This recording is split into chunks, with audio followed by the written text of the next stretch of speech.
Chapter 60. At present, this newly developed floral water could not be put on the market immediately.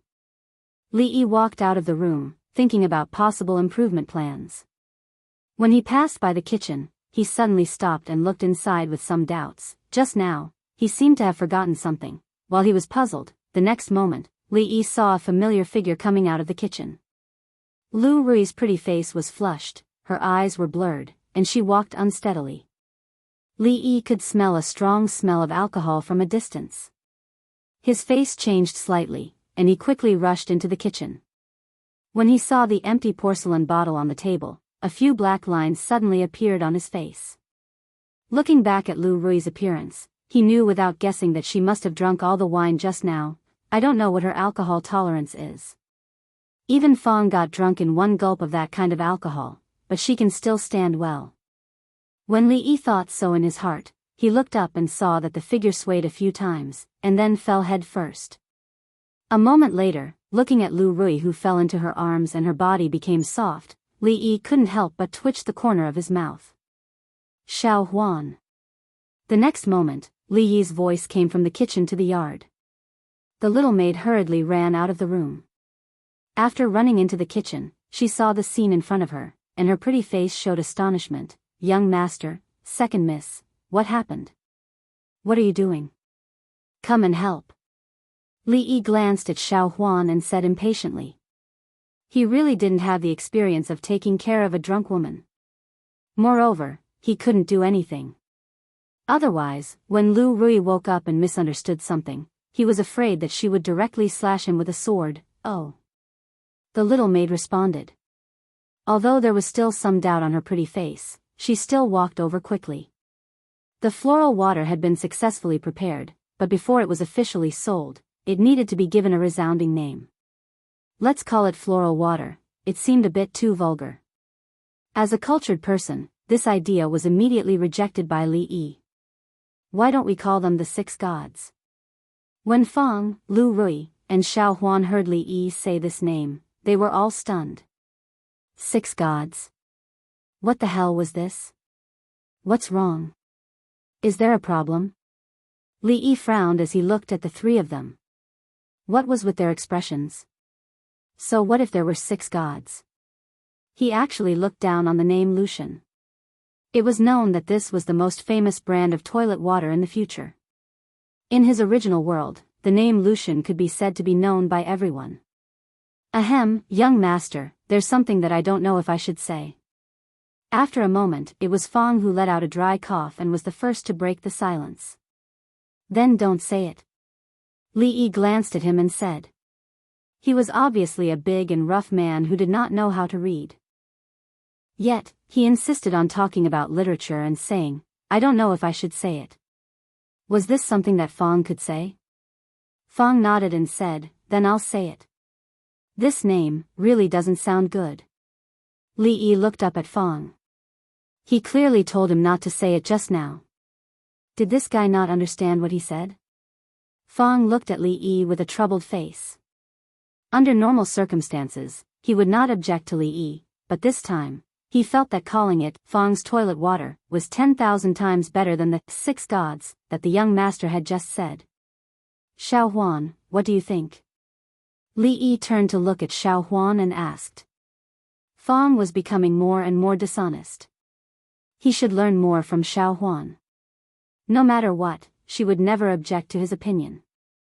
Young master, I also don't think it sounds good. The little maid bowed her head and whispered as she rubbed the corner of her clothes. Li Yi, I think it's better to call it Rui Du. At this moment, Lu Rui suddenly said. This name is good. After being stunned for a moment, Fong immediately nodded fiercely. Obviously, he agreed with Lu Rui's proposal. I also think this name is good. Xiao Huan also nodded and said. To be honest, when Lu Rui said this name, Li Yi also had a feeling that his eyes lit up. Toilet water had many effects, such as repelling mosquitoes and relieving itching, cooling and removing heat, sterilizing and disinfecting. Its functions were so powerful that it could be called an indispensable artifact in daily life. It could meet all kinds of daily needs. It was most appropriate to call it Rui Du. However, he looked up at the slightly expectant expression on Lu Rui's face. On second thought, the way he looked at her suddenly became strange.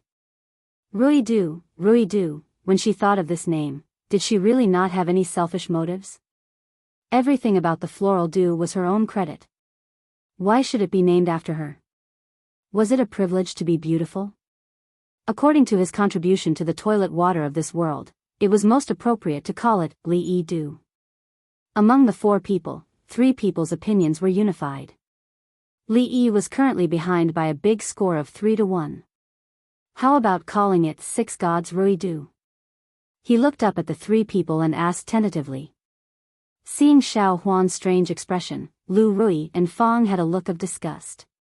Li thought about it and asked again, how about Rui 6 Gods Du? The matter of the name of the toilet water was so happily finalized. As a good young man who had received a good modern education, Li finally decided to follow democracy and gave up his insistence on 6 gods. He decided to name the upcoming toilet water as Rui Du.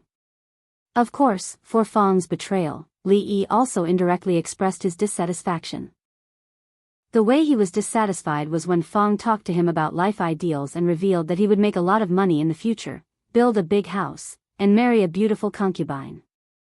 He did not remind Fong that his wife was standing behind him, planning to call him home for dinner. Li did not know whether Fong had eaten that day, but in the next 2 days, he saw that his walking was a little abnormal. He did not know if it was because he had been kneeling on the washboard for a long time. Originally, he wanted to re-educate the little maid, but when he saw her standing in front of him with her head bowed and pitifully rubbing the corner of her clothes, Li could not say a word.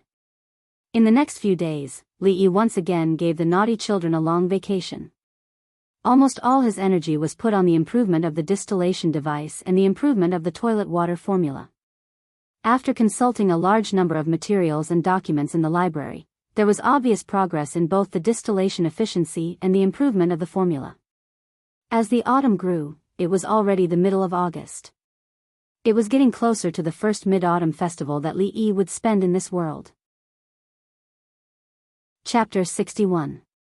In this world, the Mid-Autumn Festival was still one of the most important festivals on the 15th of August every year. The Mid-Autumn Festival, which implied reunion, was a relatively sensitive day for Li. It was easy to evoke some dusty memories in the bottom of his heart. But now, he had learned to hide those emotions in the bottom of his heart, and it would not be easily seen by others. Tomorrow was the Mid-Autumn Festival that Xiao Huan had been looking forward to for a long time. For a simple-minded girl, every festival would be looked forward to a long time ago. After Li taught her to count, the little servant girl would count the days with her fingers. Today, Fong and the others did not go to the street to sell candied haws.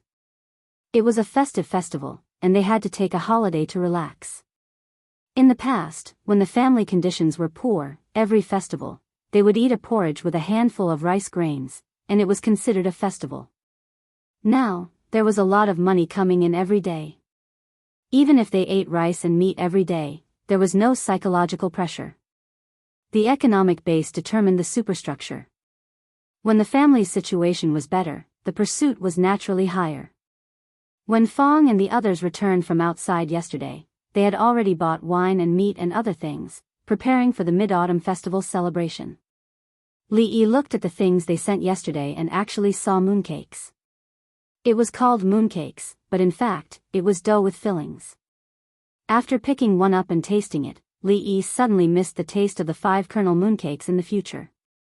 Walking on the wide street of Qing and Prefecture with Xiao Huan, the little servant girl blinked her big eyes curiously and looked around. She felt that everything she saw was so strange, but Li's heart was thinking about other things. In the past few days, he had used all kinds of methods to improve the distillation of alcohol. He had also made great improvements to the formula of floral water. Soon, it could be officially produced. Floral water was different from candied haws. Li's initial positioning for it was to go the high-end route. After all, the cost of distilling alcohol was not small. A few jars of wine could make a small bottle of floral water. If the price was set low, Li would lose a lot of money without selling a few bottles. This brought about a new problem. Since it was decided that the floral dew would appear as a high-class image from the beginning, it naturally couldn't be like selling candied haws. Li Yi imagined that Fong was holding 2 bottles of floral dew in his hands and selling them on the street. He randomly grabbed a passerby and said mysteriously, "Brother, do you need Rui dew?" This situation, no matter how he thought about it, felt like he was selling porn or Indian divine oil. Obviously, the roadside stalls were far from meeting the requirements of pretentiousness. If they wanted to do the floral water business for a long time, they might have to add liquor, perfume, and soap in the future. It was essential to have their own shop in the prefecture. However, the difficulty of renting a shop in the bustling area of Qing and prefectural city was no less than opening a shop in the commercial streets of a first-tier city in the future. Just 1 year's rent was an astronomical price for some people. Li Yi specifically inquired about it. Even if the shop was not in the most prosperous area of the prefecture, the annual rent would be 70 or 80 taels of silver. If the shop was slightly renovated, it would cost at least 100 taels of silver. This was a very embarrassing thing for Li Yi at present. His entire net worth was only 100 taels of silver. If he rented the shop, there would be no money to buy liquor and the materials needed to make the floral dew. But if he didn't rent, without the shop, how could he sell the floral dew? Fong and the others naturally wouldn't consider these problems. If Li Yi didn't say it, he was afraid that he would sell the floral dew like candied haws. Anyway, in his eyes, these 2 things were treasures that could make money. There was no big difference. The matter of money couldn't be rushed at the moment. He would find a way to solve it after he went back. Xiao Huan held the 2 pieces of cloth that her son-in-law bought for her to make new clothes. Her eyes were curved into crescent moons, and her little face was full of joy. In the past, there was no spare money in the family to buy cloth. Most of the clothes that Xiao Huan wore were worn by Lu Rui. Lu Rui's figure was extremely tall. Xiao Huan couldn't wear her clothes at all. Lu Rui was taller than Xiao Huan, but the difference was not too big. Xiao Huan could wear her clothes with a little modification. In addition to those rich families, most ordinary families were like this. They took turns to wear the same clothes. Li Yi also saw that the clothes that Xiao Huan wore were all patched, so he specially brought her out today. At this time, there were still no ready-made clothes shops. If you wanted to make clothes, you either bought a few pieces of cloth and went back to make it yourself, or find a special tailor to make it. Of course, the price of the latter would be a little higher. Generally, poor families would choose the first way to make clothes. After learning about these things, Li Yi was slightly tempted. If he opened a ready-made clothes shop here, would he make a lot of money? Of course, at the moment, he could only think about it. He still had a lot of things to do. He didn't have the energy to take care of more things. When it was almost noon, Xiao Huan randomly found a roadside stall to eat something. Not to mention, although the roadside food did not look that fancy, the taste was actually not bad, and the price was also very cheap. The present was not like the future, where one did not have to worry about gutter oil when eating at roadside stalls. Li Yi did not know if it was because of their good looks, but he realized that the stall owner actually gave him and Xiao Huan more noodles than the customers around them. This made him feel a little gratified. After all, him in the past had never thought that one day he could actually use his good looks to take advantage of others. After eating, they strolled on the streets for a while and bought some things. Because it was approaching the Mid-Autumn Festival, there were more people on the streets than usual. It had to be said that the quality of the beauties in ancient times was really not bad. In this era where double eyelids could not be drawn, all the beauties were pure natural. They wore light makeup. Along the way, Li Yi saw many of them. If it was in the future, they would not need to change their clothes to be able to hold up a period drama. Of course, his little servant girl could also be considered a little beauty. Although she was a little young and had a little baby fat on her face, but after a few years, she would definitely grow into a beauty. Towards the resistance of beauties, the current Li Yi was much stronger than in his previous life. The 3 beauties in his family swayed in front of him all day, which directly caused Li Yi's resistance towards beauties to increase greatly. Even if he met a beautiful woman on the street, he would only glance at her with an appreciative gaze, and then turn to look at other beauties. When he passed by a certain part of the street, he saw a group of people gathered there, making a lot of noise. Li Yi did not have the mood to watch the show, but Xiao Huan looked curiously in that direction. But when she saw Li Yi walking straight past, she hurriedly retracted her gaze and quickly followed him. He actually took out 100 taels of silver. This is a little too generous. Chapter 62. Li Yi suddenly stopped in his tracks. The young maidservant was just about to catch up to him and was caught off guard when she bumped into him. She rubbed her chest in pain. When she raised her head, she found that the son-in-law had turned his head and was looking in the direction of the crowd. 100 taels? Li Yi muttered this number. If he had heard correctly, the two people talking on the outskirts of the crowd had just said these 3 words. For the current Li Yi, anything related to money was a sensitive word. Even if they were separated by a distance of several zhang, it would not escape his ears. He, who had originally not planned on watching the show, immediately walked over to the crowd with quick steps. Dare I ask, brothers, what is happening here and why is everyone gathered here? Li Yi first bowed to the 2 people who had just spoken and then asked with a smile. The 2 people were chatting happily and were naturally displeased to be interrupted.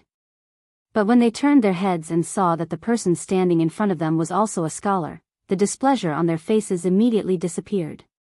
One of them smiled and replied, "Brother, you may not know, but today, a few of the poetry clubs in Qing'an Prefecture are competing in poetry in Drunken Fragrance Tower. The winner can participate in the Mid-Autumn Poetry Meet tomorrow. I'm afraid that not long after, there will be excellent work circulating." Li Yi's clothing, no matter how you looked at it, looked like a scholar. Perhaps it was because of this that the 2 men dressed in Confucian robes were very friendly towards him. Li Yi had no interest in poetry clubs or poetry meets. This friend had talked for a long time but still had not gotten to the main point. Li Yi decided to give him a reminder. A smile appeared on his face and he pretended to ask carelessly, "Brothers, the 100 taels of silver you just mentioned, oh, that 100 taels of silver is the prize for this competition. At the end, it will be given to the winner of the poetry meet." The other person paused for a moment and then explained. For scholars like them, the main point should be this poetry competition. Money was a worldly possession. The 100 taels of silver was not the main point of their attention. A scholar should treat money as dirt. However, as a fake scholar, this was the focus of Li Yi's attention. It was 100 taels of silver. If he won, he could take it away with him. In this way, wouldn't he be able to pay the rent for the shop? These 100 taels of silver were obviously tailor-made for him. "Thank you, brothers." Li Yi smiled and cupped his hands at the 2 of them. He then looked at the servant girl standing behind him and said, "Xiao Huan, let's go in." Xiao Huan nodded, followed behind Li Yi, with a look that said wherever the son-in-law was, she would be there. "Brother, please wait." Li Yi had just taken 2 steps when a voice suddenly came from behind him. He turned around and looked suspiciously at the young scholar. "Is there anything else, brother? Do you have an invitation?" "Invitation?" Li Yi's expression froze. "What invitation?" The young scholar explained, "The Drunken Fragrance restaurant has been booked today. Only those with an invitation can enter. That is why we were refused entry." "So, we can't go in?" Li Yi said with a face of disappointment. He seemed to see the 100 taels of silver in his hands fly out of his arms. "That is not entirely the case." The scholar pointed to the front and said, "You can go in without an invitation. However, you need to guess the riddles correctly." Li Yi felt a little depressed as he watched this man speak so slowly. He was so wishy-washy and not manly at all. If he had something to say, he should have said it quickly. If he only said half a sentence at a time, it would be easy for others to misunderstand. If that is the case, then guess the riddles before going in. Guessing riddles was something that Li Yi had played since he was young. He had much more experience than these ancient people and did not need to cheat at all. The 2 men looked at each other and said with a wry smile, these riddles are problems that were not solved during last year's Lantern Festival. If they were so easy to solve, we wouldn't be waiting outside the door. Whether we can guess it or not, we will know once we try. Li Yi smiled and held Xiao Huan's hand as they walked to the front. At the front of the crowd, people were surrounding a few red lanterns and arguing endlessly. At the bottom of the lanterns were white strips of cloth with riddles written on them. A white snake crosses the river, a red sun above its head. Li Yi looked at the strips of cloth at the bottom of the lanterns. His expression did not change, but he was cursing in his heart. What kind of stupid riddles was this? There were no hints and it did not say whether it was a word puzzle or a guess. How could people guess it? Wasn't this deliberately making things difficult for people? At the side, some people guessed that the answer was boat, while others guessed Dan. However, the manservant standing at the side did not respond. Obviously, they did not guess the correct answer. Li Yi originally wanted to rely on his intelligence to guess riddles, but now he could not count on it. Cheating was the right way to go. With a thought, a thick book of ancient and modern lantern riddles appeared in his mind. Li Yi did not believe that this book, which was as thick as an encyclopedia, would not have this stupid lantern riddle. Searching according to the first word, white, snake. A white snake crosses the river, a red sun above its head. Found it. In just 10 seconds, a smile appeared on Li Yi's face. He waved to the manservant and waited for him to come over. He smiled and said, "A white snake crosses the river, a red sun above its head." The answer to this riddle is oil lamp. The surrounding crowd was stunned at first and then immediately burst into an uproar. What oil lamp? Even if it is a blind guess, it should be an accurate one. Exactly, what does the white snake, red sun, and oil lamp have to do with each other? If you have guessed it, get out of the way. Don't block the way. A few people were not polite with their words. They had racked their brains for so long and still could not guess it correctly. Why was a newcomer joining in the fun? Young master is very talented. The answer to this riddle is the oil lamp. The manservant was stunned for a moment. Then, a surprised expression appeared on his face as he immediately bowed and said, "What? He actually guessed it correctly. Why is it an oil lamp? I know. The wick is the white snake, and the flame, isn't it the red sun?" This riddle was actually very common. However, because there were no hints, the range of guesses was too wide. If one did not have a flash of inspiration, it would be very difficult to think of the oil lamp. When Li Yi said the answer to the riddle, people quickly figured it out.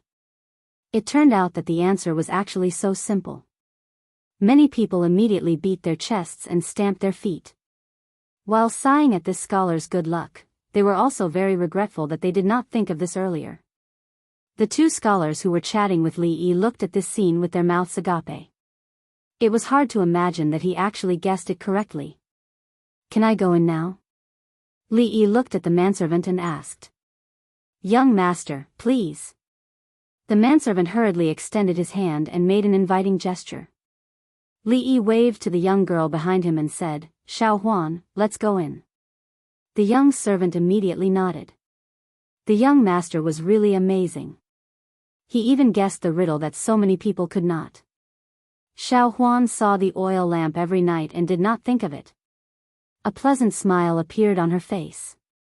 Just as she was about to follow Li Yi in, the manservant quickly caught up and blocked the two of them.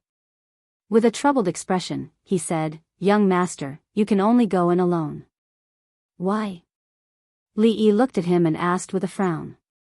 Hearing this, Xiao Huan immediately grabbed the corner of Li Yi's clothes worriedly. Xiao Huan did not want to be separated from the young master. Because young master only solved one riddle. According to our rules, only you can go in alone. The manservant explained patiently. Chapter 63. The servant's explanation was very clear. This place implemented a one-person, one-vote system. If Li Yi wanted to bring Xiao Huan in, he had to guess another riddle. The matter of money was important. Naturally, he could not break other people's rules. Li Yi walked back to the front of the lanterns, there seemed to be an invisible aura around him. The surrounding people all made way for him. A black dragon on the wall, covered with 10,000 golden stars. Other than this sentence, there was still no other explanation. The crowd guessed for a long time, but still could not guess the answer. At this time, almost everyone's gaze was on Li Yi. Of course, most of them had the mentality of watching a joke.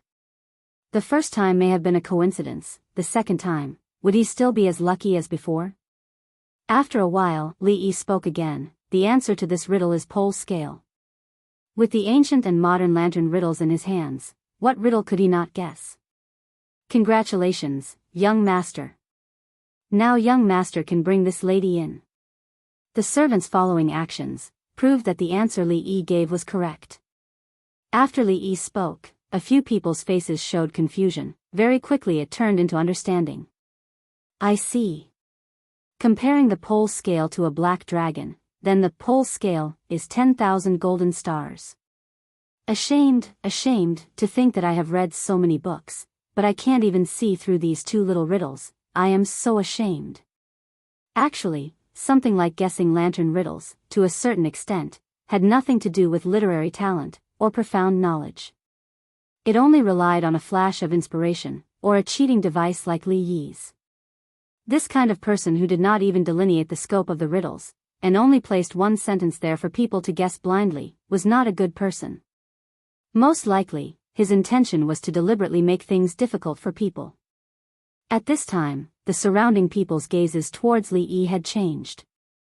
Guessing one might be a fluke, but to be able to guess the second so easily, the possibility of it being a fluke was not high. It could only mean, this handsome scholar in front of them, most likely had some ability. Very quickly, Li Yi used his actions to prove to them how correct these people's thoughts were. He, who had originally planned to bring Xiao Huan in, glanced at the two scholars who had just enthusiastically introduced him, and immediately felt that it was a little impolite to just leave like that. He walked over and smiled to the two brothers. Why don't we go in together? The expressions on the two people's faces froze, and before they could regain their senses, Li Yi had already walked to the two remaining lanterns, raised his head to look, and read, "The bright moon half rests under the cloud's feet, withered flowers fall before the horse's hooves." The answer to this riddle should be the word bear. As soon as he said that, everyone looked at him as if they were looking at a monster. How could they tell that it was the word bear? There was no connection at all. Li Yi did not stop because of the uproar. His gaze was already on the last lantern. Not long after, he opened his mouth again. 2 rows of distant trees stand on the side of the mountain. A small boat and a leaf flow horizontally. This is also a word riddle. The answer to the riddle is the word intelligence. There was already no one around to speak, and their gazes towards him were filled with a strange expression. Undeniably, he had guessed the first 2 riddles, but for the last 2, what was he guessing? The bright moon half rests under the cloud's feet, withered flowers fall before the horse's hooves. What did this verse have to do with the word bear at all? 2 rows of distant trees stand on the side of the mountain, a small boat and a leaf flow horizontally. Where did he see the word intelligence? However, when the crowd glanced over, they saw that the servant was standing there in a daze, and his expression was as if he had seen a ghost. Their expressions also gradually changed.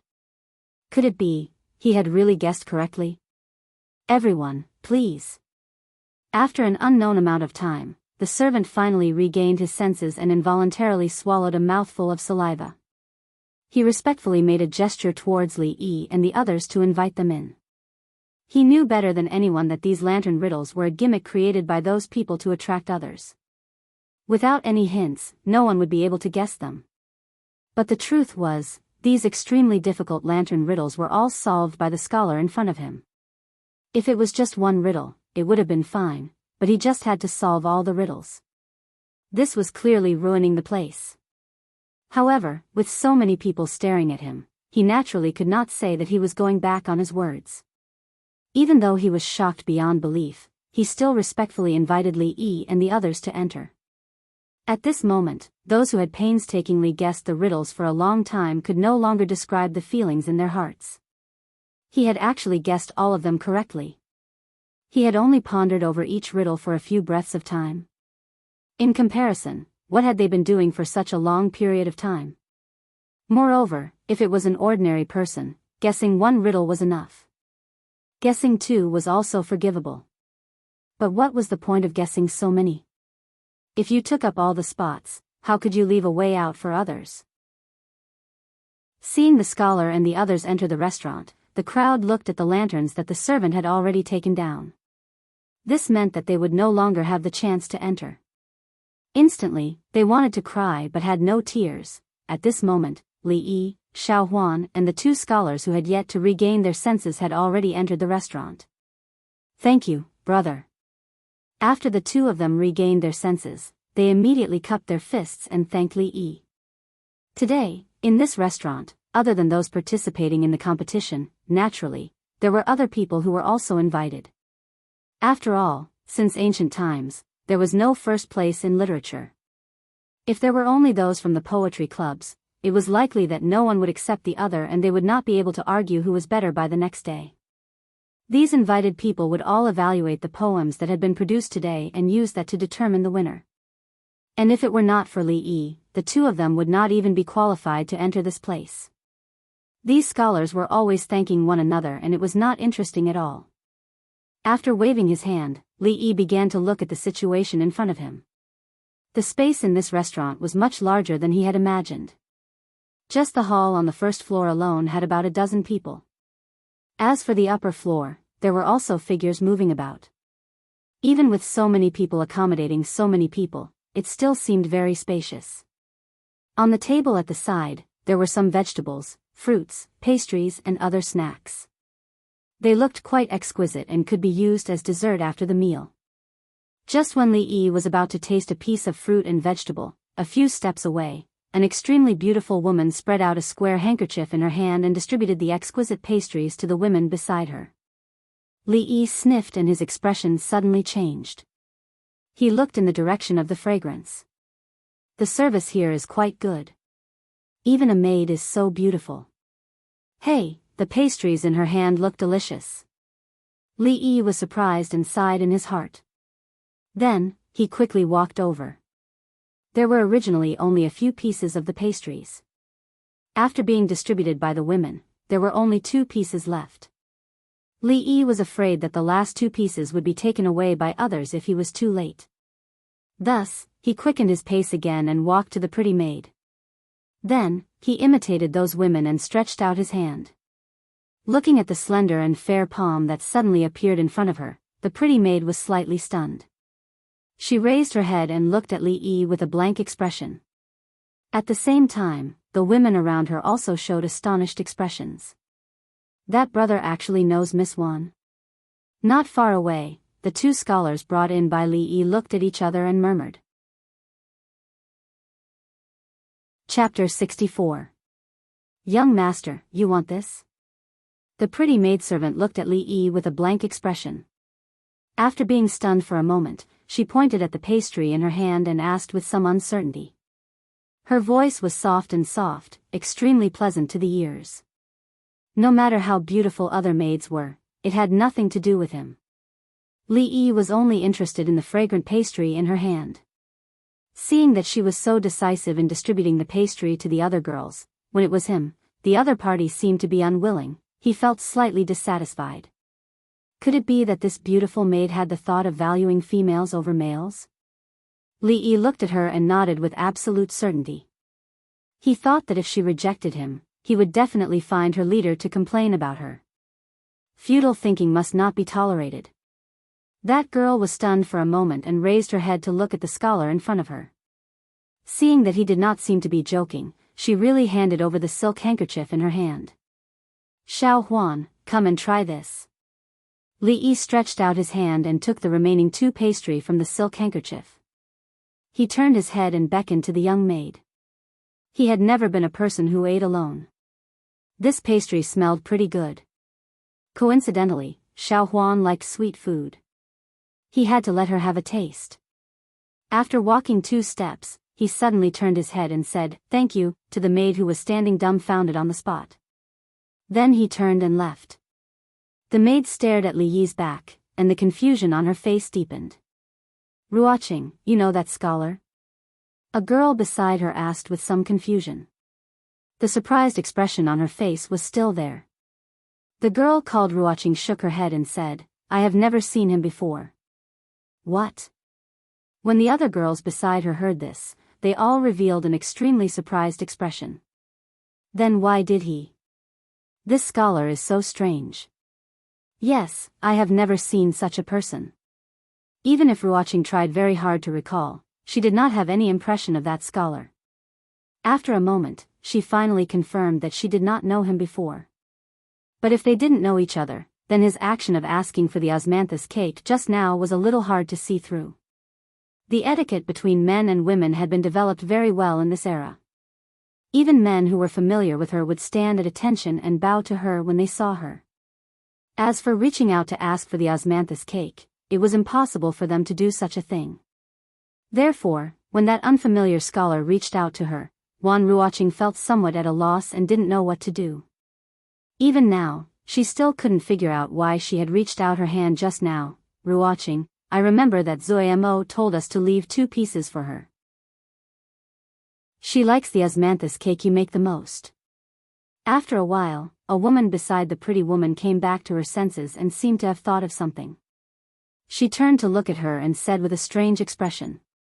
Ah, when the beautiful woman named Wan Ruoqing heard this, she couldn't help but let out a soft cry, and a remorseful expression appeared on her pretty face. At this time, everyone's eyes couldn't help but look at the scholar who was talking and laughing with the pretty girl not far away, and the expression on their faces was extremely strange.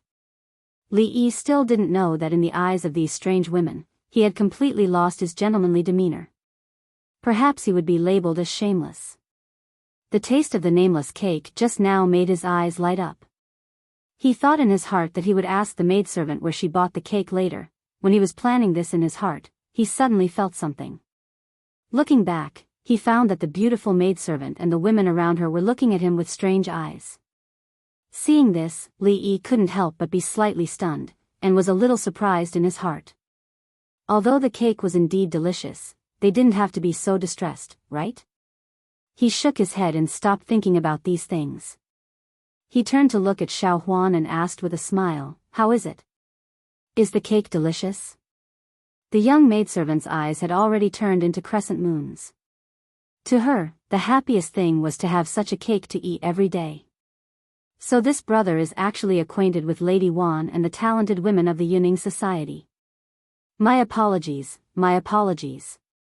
At this time, the 2 scholars who had just come in with Li Yi walked over and looked at Li Yi with envy.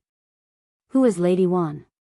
Hearing this, Li Yi was first stunned, then he asked with some confusion. He had never even heard of Lady Wan from the Yuning society. Brother, don't joke around. The 2 looked at Li Yi and spoke with strange expressions. Before waiting for Li Yi to speak, one of them spoke again. Although Lady Wan is an outstanding actress, her literary talent is so great that even we cannot compare. Even those famous scholars would not look down on her because of her identity. This brother is acquainted with Lady Wan. This is not a shameful matter, why hide it? This time, Li Yi was really a little confused. The 2 of them had said so much, but he still did not understand what they were saying. He really did not know this Lady Wan. As for discriminating against outstanding actresses, how could there be such a thing? The outstanding actresses of ancient times were equivalent to the actors of the future. The difference was that the status of the 2 was worlds apart.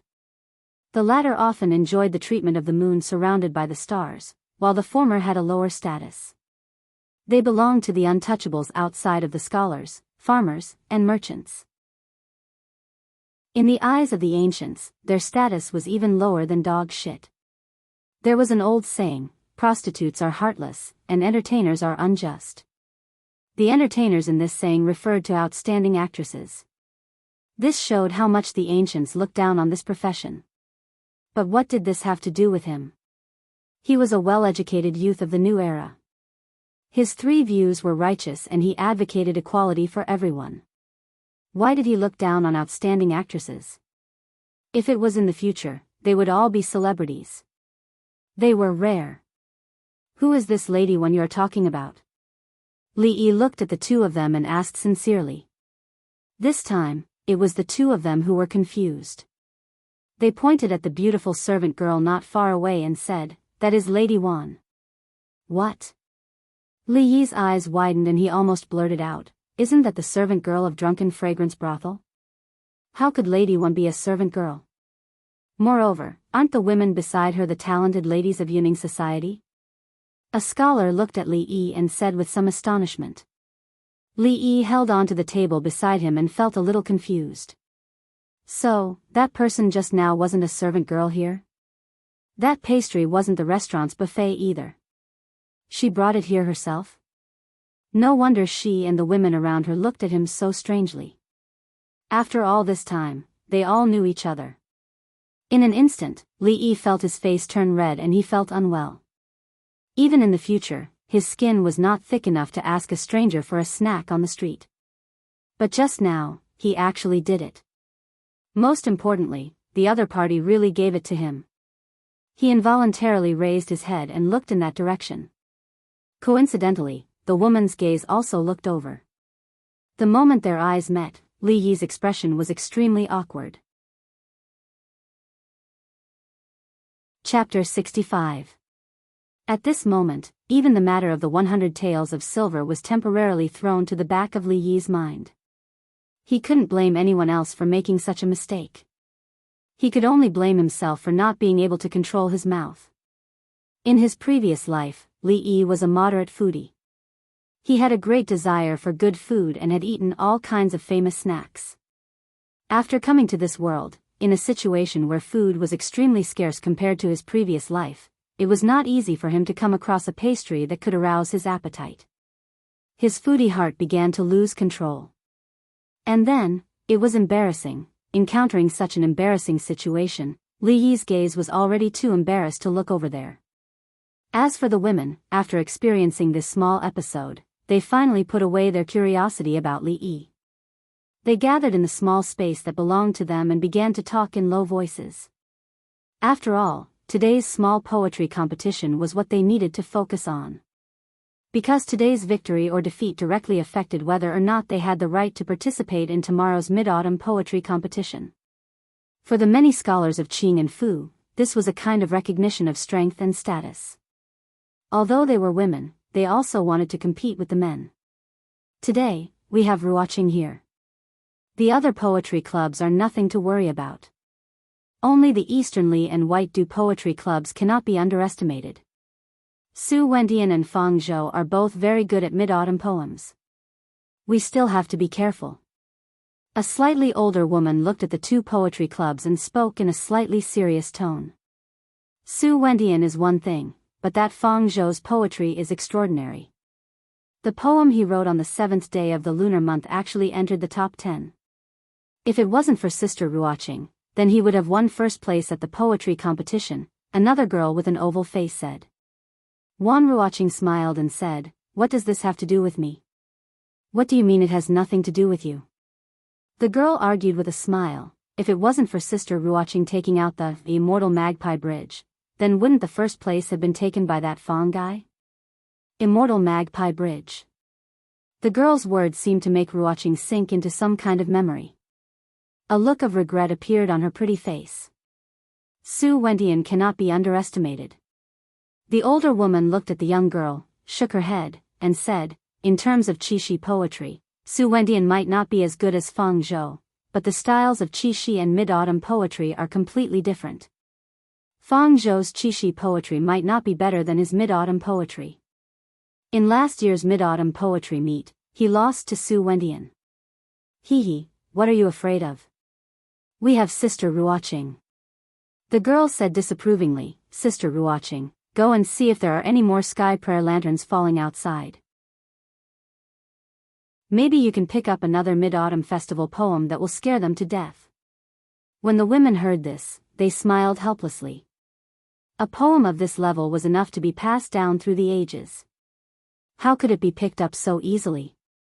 At this moment, as if remembering something, the young lady suddenly said, "Do you guys think that the scholar who composed the immortal magpie bridge will also participate in the poetry meet tomorrow?" As soon as the girl said this, Ruoqing's eyes suddenly lit up. "I'm afraid not."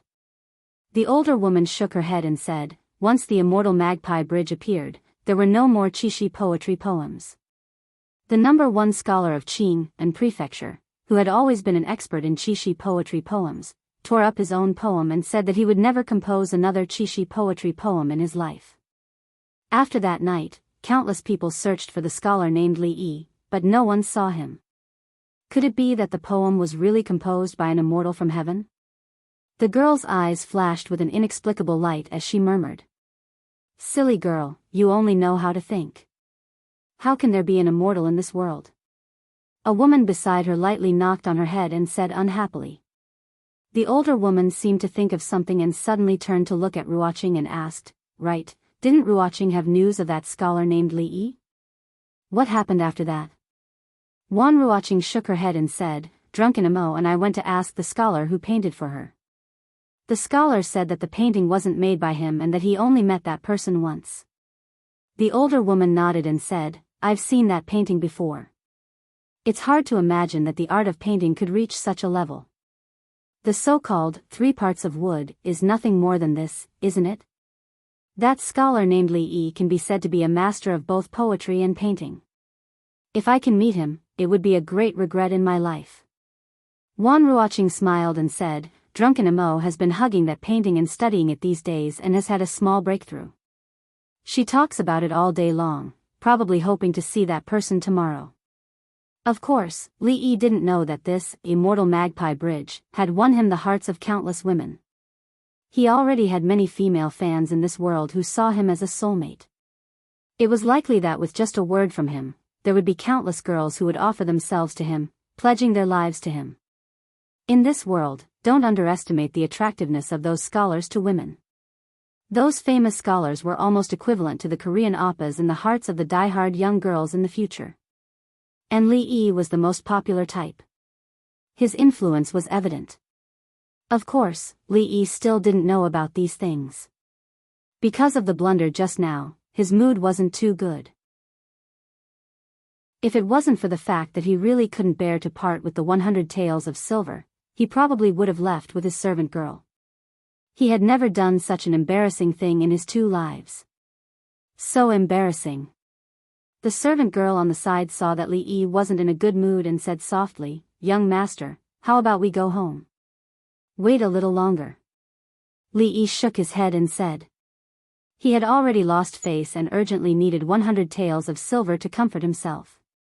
So even if he would be embarrassed when he saw those girls, Li Yi still didn't plan to leave this place.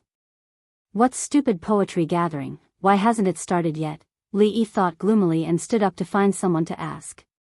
When he walked to the door, 2 figures walked in from outside. The beautiful girl in front had just stepped through the door when she saw a young man dressed like a scholar walking in her direction. Her footsteps suddenly stopped and the expression on her face froze for a moment. Then, anger emerged. "It's you." A rebuke that was suppressing her anger suddenly came from her mouth. The 15 or 16-year-old girl behind the girl was also stunned. She didn't know what had made the young miss so angry. Li Yi was also stunned. He raised his head and looked at the unfamiliar girl in front of him. He was a little confused. Is she talking to me? But I don't know her. Lecture. The woman pointed a slender, jade-like finger at him. Her pretty face was filled with anger. Li Yi was really a little confused. What lecture? Do we know each other? The meaning of lecture seems to be the hoodlums and perverts of the future, scolding someone the first time they met. Is this girl crazy? Chapter 66. The beautiful lady's eyes were wide open, pointing at Li Yi and cursing lecture. Her face was full of resentment, looking as though her innocence had been violated. Those who didn't know the truth might really think that Li Yi had done something outrageous to her. At least, that was what Li Yi and the 2 scholars beside her thought. The 2 of them stared blankly at this scene, as though they had been struck by lightning. They were completely stunned. Although they hadn't been in contact with Li Yi for a long time, his performance of solving the riddles outside the door just now had already deeply impressed them. Looking at his mannerisms, they could see that he was quite a gentleman, and the reason why they were qualified to enter was all because of his help, such a person, no matter how they looked at it, didn't seem like a lecher. Of course, compared to their suspicions of this righteous brother's character, they were even more surprised by the identity of the lady. The leading courtesan of the Jade's courtyard. How many people wanted to get intimate with her, but no one had ever gotten their wish. Lady Zoe Mo, who was pursued by countless men, was actually taken advantage of by someone. If this was known by those scholars who were interested in her, who knew what would happen? The two of them opened their mouths and felt that their throats were a little dry. When they looked at Li Yi again, their eyes couldn't help but reveal a strong sense of envy. Because he had done something that many men, including them, dreamed of. And standing behind Li Yi, Xiao Huan, who also didn't know what was going on, also looked at the lady in confusion, still wondering what lecher meant. And what was strange was that this beautiful lady in front of her, why did she feel a sense of familiarity? The little servant girl thought for a long time, but still couldn't figure out where she had seen her before, and couldn't help but feel even more puzzled. At this time, Li Yi also finally realized that things weren't going well. A normal woman definitely wouldn't point at a stranger's nose and scold, lecher. Looking at this lady's appearance, it didn't seem like she was mentally unstable. What made him feel even more guilty was that this lady in front of him actually gave him a vague sense of familiarity. This beautiful face, he seemed to have seen it somewhere before. However, he had only been in this world for a short period of time. He had spent most of his time in the village and had almost no contact with the people outside, let alone the women outside. Of course, the middle-aged woman who had haggled with him for an hour didn't count. However, this feeling was real. Suddenly, a light flashed in Li Yi's mind, and he suddenly thought of a possibility. Could it be that she knew the previous owner of this body? Looking at the woman's resentful expression, she looked very much like a resentful girl who had been abandoned. Could it be that the previous owner of this body slept with the girl and didn't pay? The more Li Yi thought about it, the more likely it was. He couldn't help but curse that bastard in his heart. He felt good about leaving such a mess to him. Now that the girl had bumped into him, what should he do? Li Yi was just an innocent virgin who had no experience in relationships in his 2 lifetimes. He really didn't know how to deal with this kind of thing. And at this time, the abnormality here had attracted the attention of many people in the hall. Isn't that Miss Zoe Mo? She actually came today. Miss Zoe Mo has always been on good terms with the Uniying Poetry Club. It's not strange for her to appear here. But who is that scholar? He seems to be acquainted with Miss Zoe Mo. I saw him and Miss Wan talking for a while just now. He must be a scholar with some fame, but why does he look so unfamiliar? Because of the distance, the crowd didn't know what exactly happened here, but they were quite curious about the identity of the strange scholar. After all, Miss Zoe Mo had always been arrogant and rarely saw her interact with men. But looking at the current situation, she seemed to have a close relationship with the strange scholar. Zoe Mo, what's wrong? A gentle voice came from behind. Li Yi saw the beautiful woman called Miss Wan, and a few people from the Uniying Poetry Club hurrying over, standing next to the woman who called him a lecher. When the women from the Uniying Poetry Club saw Miss Zoe Mo's expression, they looked at Li Yi suspiciously, and their eyes gradually became unfriendly. Miss Zoe Mo? Only then did Li Yi know the woman's name. It sounded a little familiar. After thinking for a while, he finally remembered that the last time the little prince took him to the Jade Courtyard to listen to music, the woman who sang, Immortal on the Magpie Bridge, seemed to be called Zoe Mo or something. At that time, the little prince Li Xian praised the woman as rare in the world, but because she was wearing a veil, Li Yi didn't see her face clearly. Moreover, at that time, his mind was filled with the excitement of hearing, Immortal on the Magpie Bridge, in this world. How could he have the time to see what she looked like? He thought that there were people in this world who had the same experience as him, but it turned out to be an empty joy. At that time, under the disappointment, he naturally wasn't in the mood to listen to music, and then left in disappointment. Now that he thought about it, he forgot to apologize to Miss Zoe Mo. When he rushed up excitedly, he seemed to have grabbed her hand and scared her. No wonder she would think of him as a lecher. After the woman called out her name, Li Yi immediately understood the ins and outs of the matter. At this time, his heart was relieved. Lecher was a lecher, as long as he didn't sleep with the girl and didn't pay. Xiao Huan, let's go. He stretched out his hand and waved it in front of the little servant girl who didn't know what was going on, and took her hand and walked away. This matter was just a misunderstanding, and it was his fault. When the two of them met again, Li Yi could just apologize and let bygones be bygones. However, since this woman was so aggressive, he naturally would not ask for a rebuff. Whether it was Miss Zoemo or the top courtesan in the Jade Courtyard, what did it have to do with him? Anyway, the lives of the two people were destined not to have too much intersection. In this life, Li Yi only wanted to carry on the lucrative career of being the husband of the stronghold to the end. He wanted to guard the Willow Leaf Village and strive to earn enough money before the age of 20, then he could retire and start to enjoy his old age. If the days in the stronghold were boring, he could also go down the mountain to relax with Lu Rui and Xiao Huan behind his back. For example, he could go to the Jade Courtyard to listen to songs and so on. Of course, he would only ask for other people, not this Miss Zoemo's business. The title of the top courtesan did not work on him. Chapter 67. You.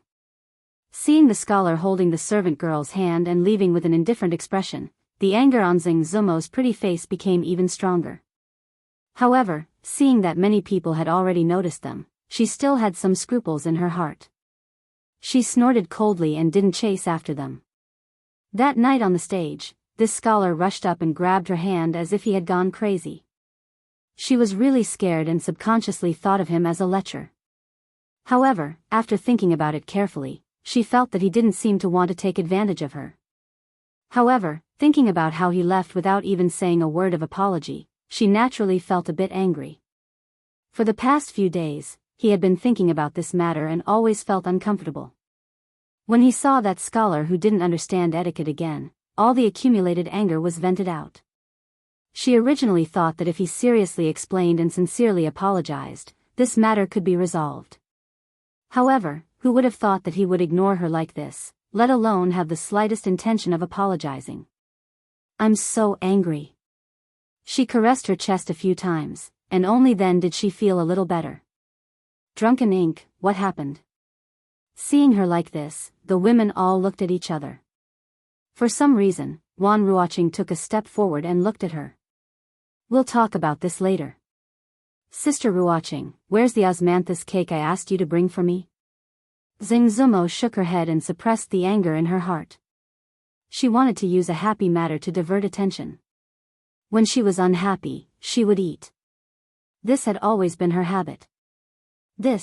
Wan Ruoqing's expression froze, and an awkward expression appeared on her pretty face. Seeing her expression, Zheng Zumo said with a bitter expression, You can't have forgotten, right? Ahem, Zumo, you should tell us what happened just now, the older woman said with a dry cough. It's just a lecher. What's there to say? Zheng Zumo glared fiercely at Li Yi's departing figure again. She gritted her teeth and deliberately emphasized the word lecher. Young master, what is a lecher? On the other side, the servant girl scratched her head curiously and looked up at Li Yi. Just now, that beautiful big sister said that the son-in-law was a lecher and seemed to be very angry, but what was a lecher? Until now, Xiao Huan had not figured it out. You're just a little girl. Don't ask. Li Yi rubbed her head and said. Little girl, home? A puzzled expression appeared on the little servant girl's face again, but this time she roughly understood Li Yi's meaning.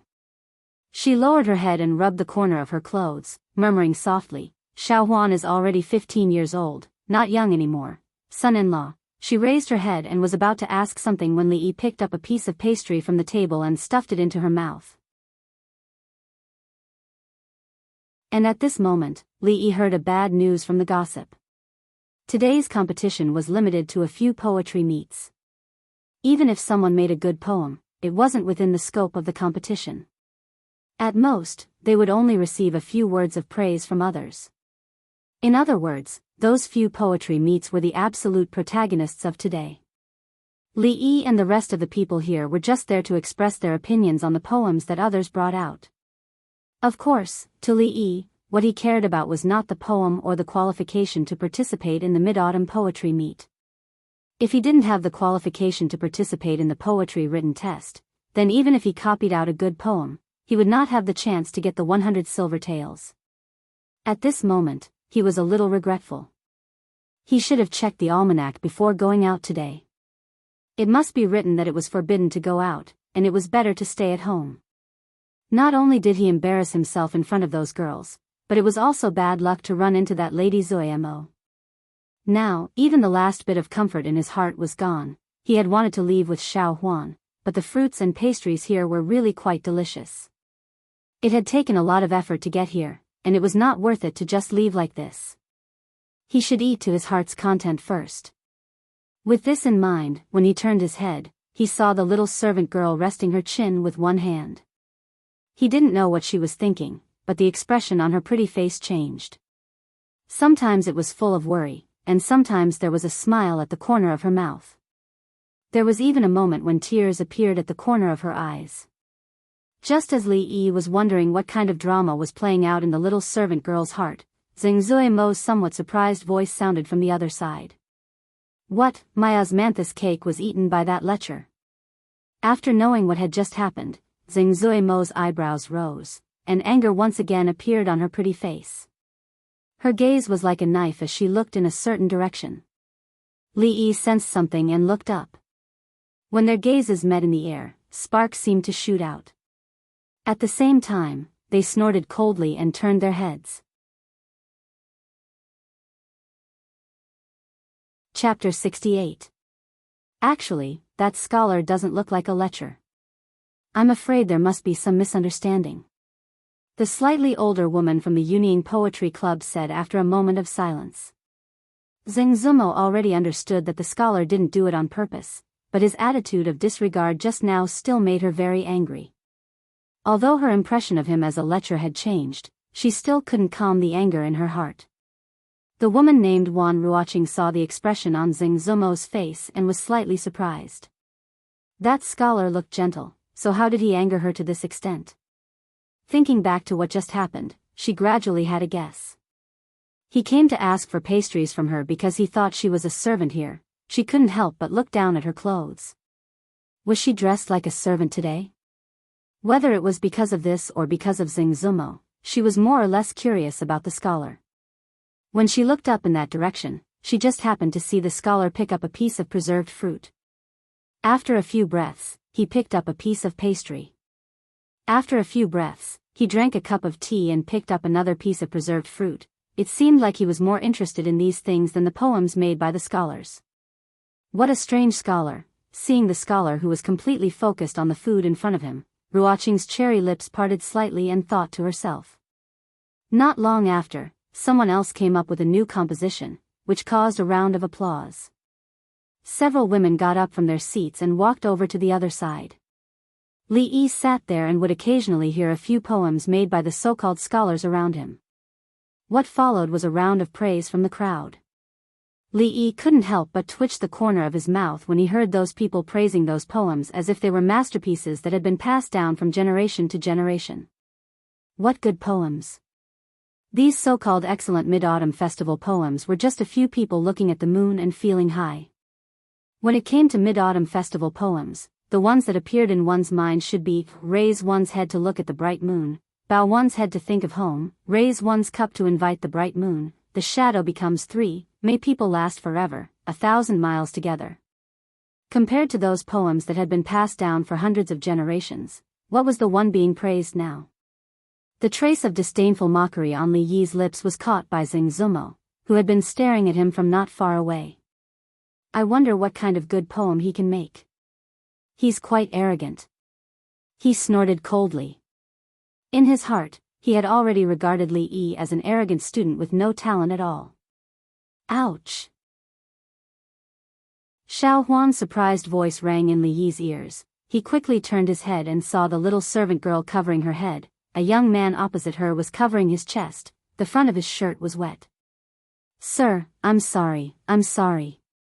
The servant girl hurriedly lowered her head and apologized with a panicked expression.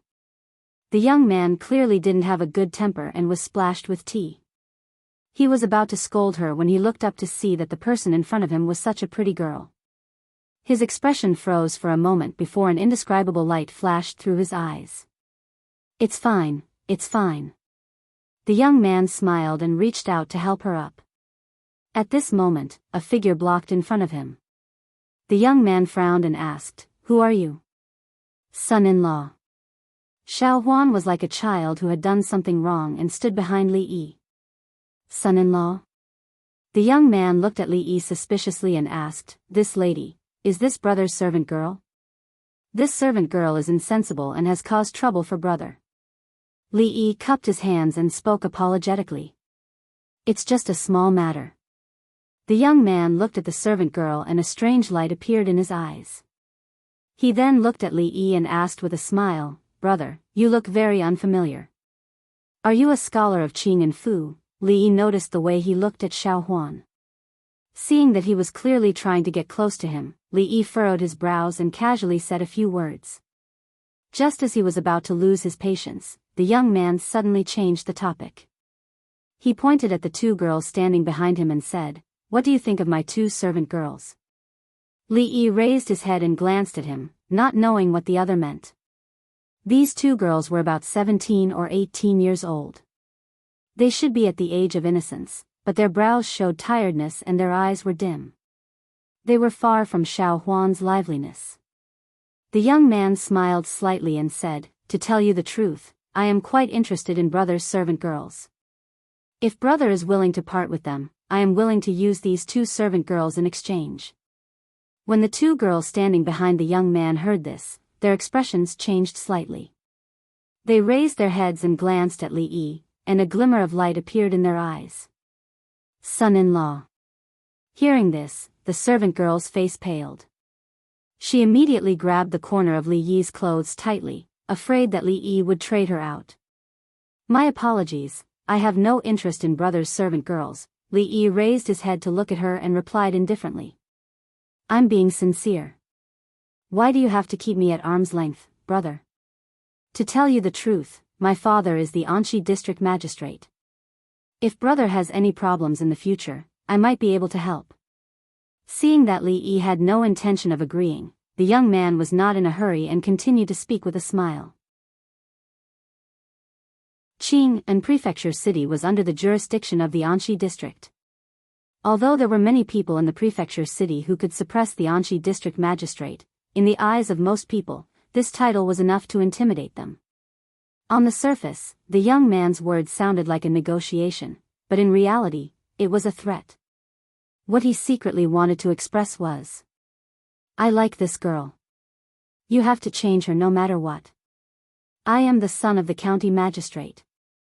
It's up to you to decide if you want to change her or not." However, while the title of the district magistrate's son could intimidate others, it could not intimidate Li Yi. He had slept in the prince's mansion and visited a brothel with the prince's son. What was a mere district magistrate's son to him?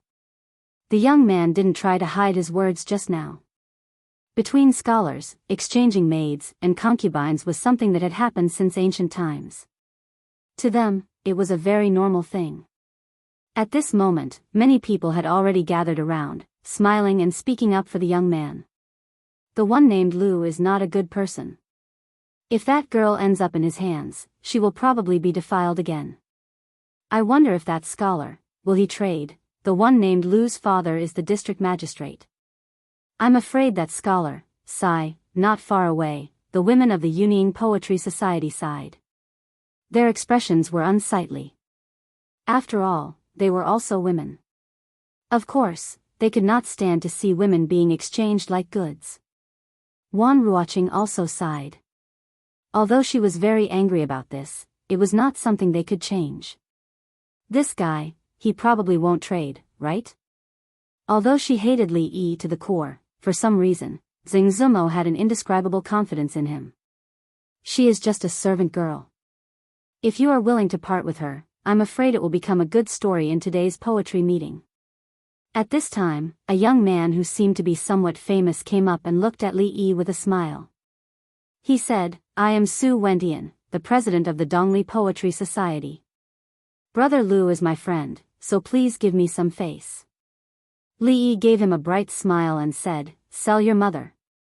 Puff. The next moment, the scene became quiet. Xing Zumo spat out the tea she had just taken.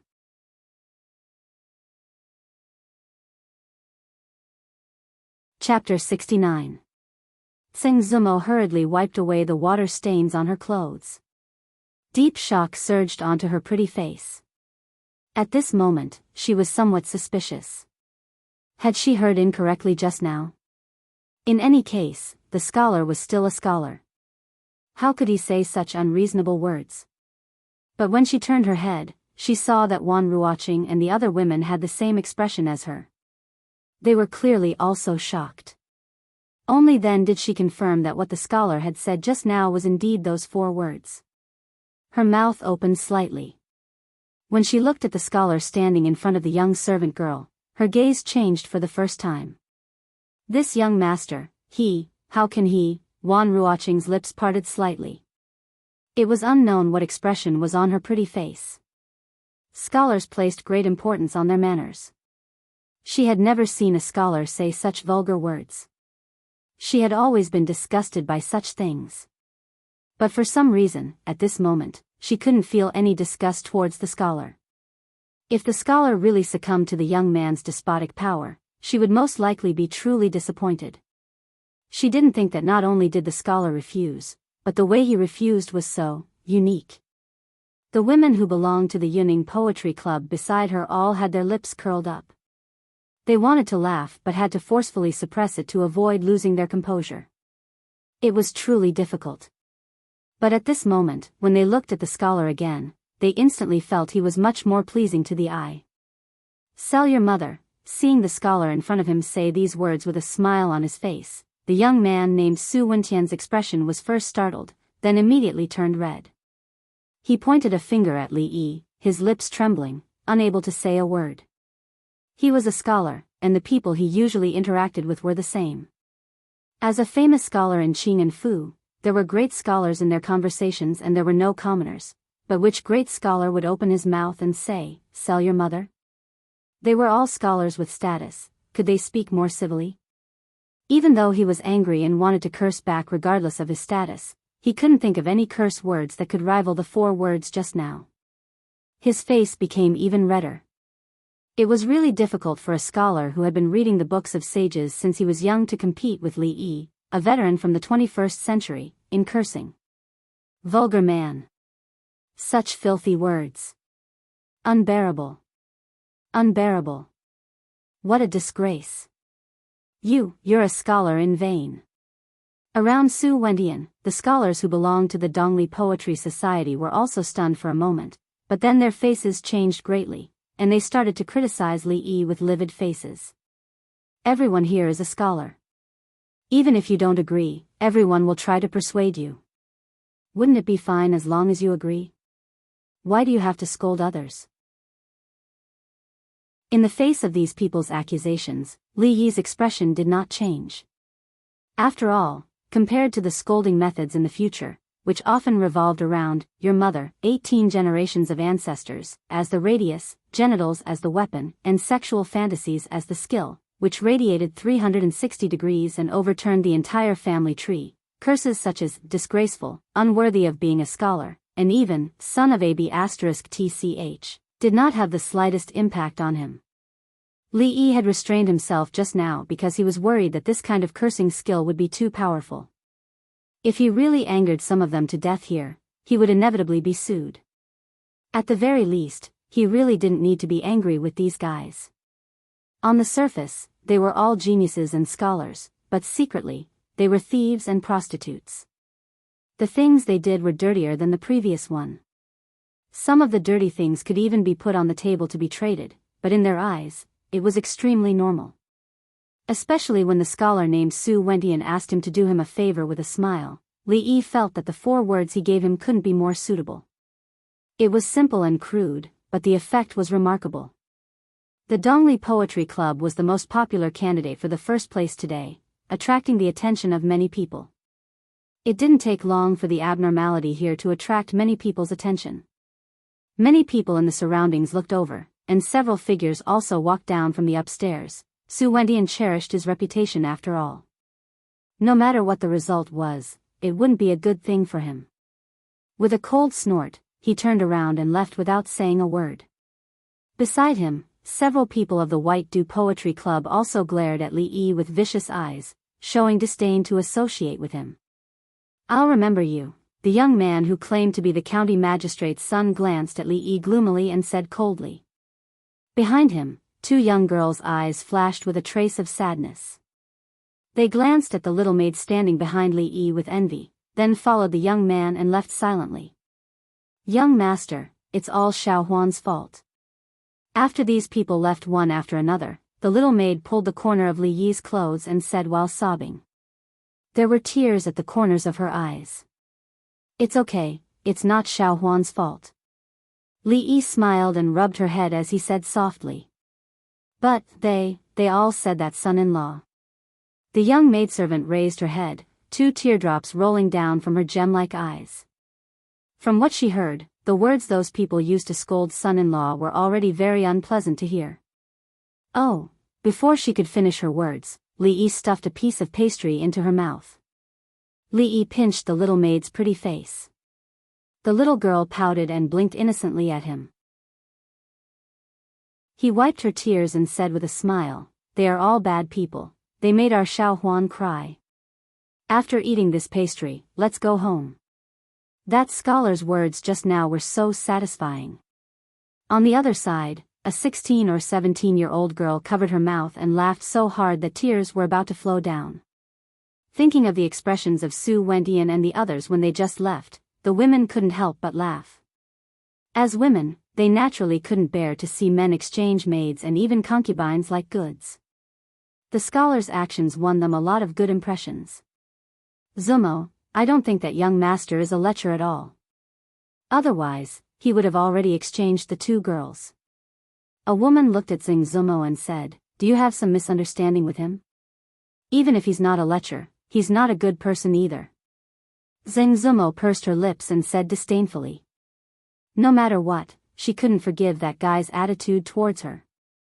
As they were talking and laughing, a sudden cry came from upstairs. They all looked up and found that many people had gathered around a table. What happened over there? Could another masterpiece have appeared? While they were puzzled, the older woman went up the stairs. A moment later, she came down with a paper raft in her hand with a worried expression. Chapter 70. What happened up there? When the women came up to ask, the older woman had already handed over the paper raft. She sighed and said, "This poem was written by Su Wendian just now. Everyone, take a look." A woman took the paper raft from his hand and in the next moment, she began to recite. Although the others were all women, they were all known as talented women in Qing and Prefectural City. After hearing a few lines, they could tell that the standard of the poem was far above that of ordinary people. "What, is this poem well written?" Zeng Zumo's knowledge of poetry was not deep. Unless it was something like Immortal of the Magpie Bridge, that ordinary people could distinguish, she had no ability to distinguish ordinary poems. Su Wentian's Mid-Autumn Festival poem is indeed much better than Fang Zhou's, Wan Ruoqing said slowly with a complicated expression on her pretty face after the woman finished reciting.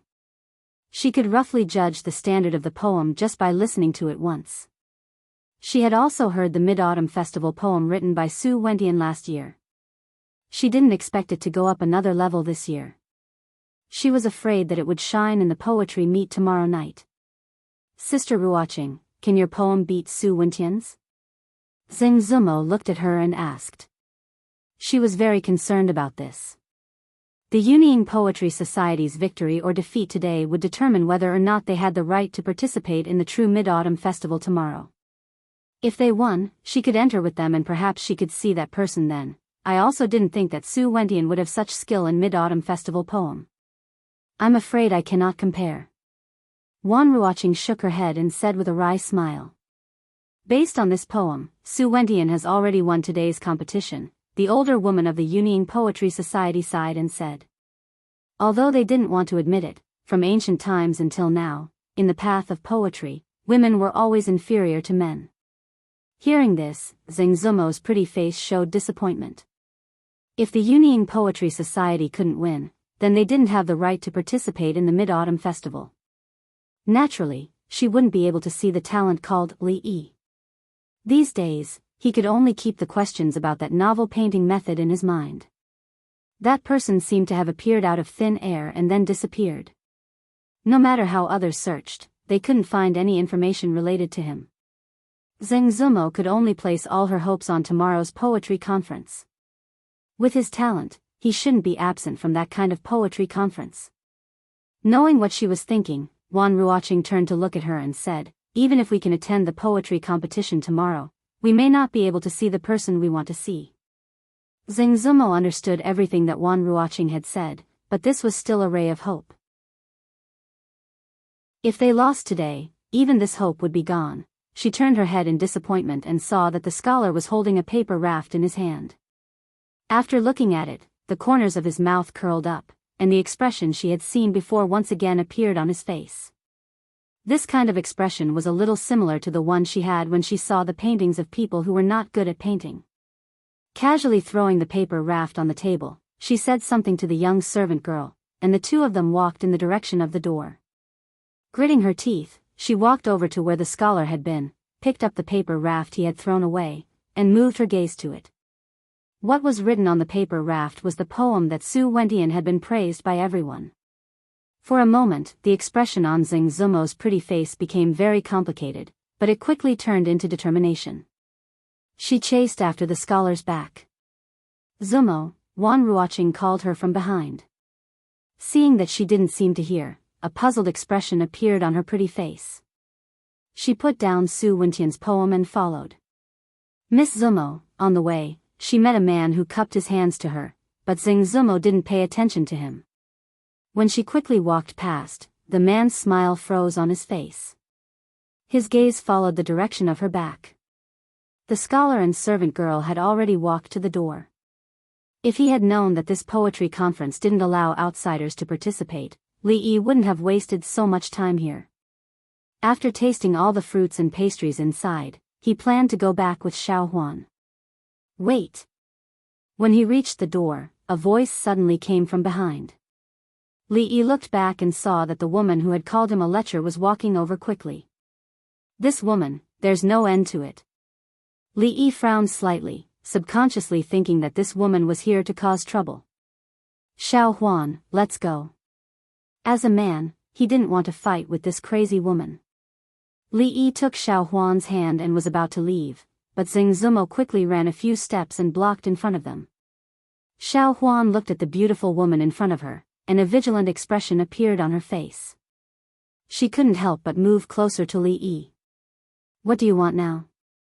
Li Yi looked at her and asked with a frown. He was obviously a little unhappy. "As long as you do me a favor, we can write off all our previous grievances." Zheng Zumo looked straight into Li Yi's eyes and said through gritted teeth, "No." Li Yi said lightly and took Xiao Huan's hand, intending to leave. He really didn't care about writing off all their grievances. Whether or not they would see each other again in the future was another matter.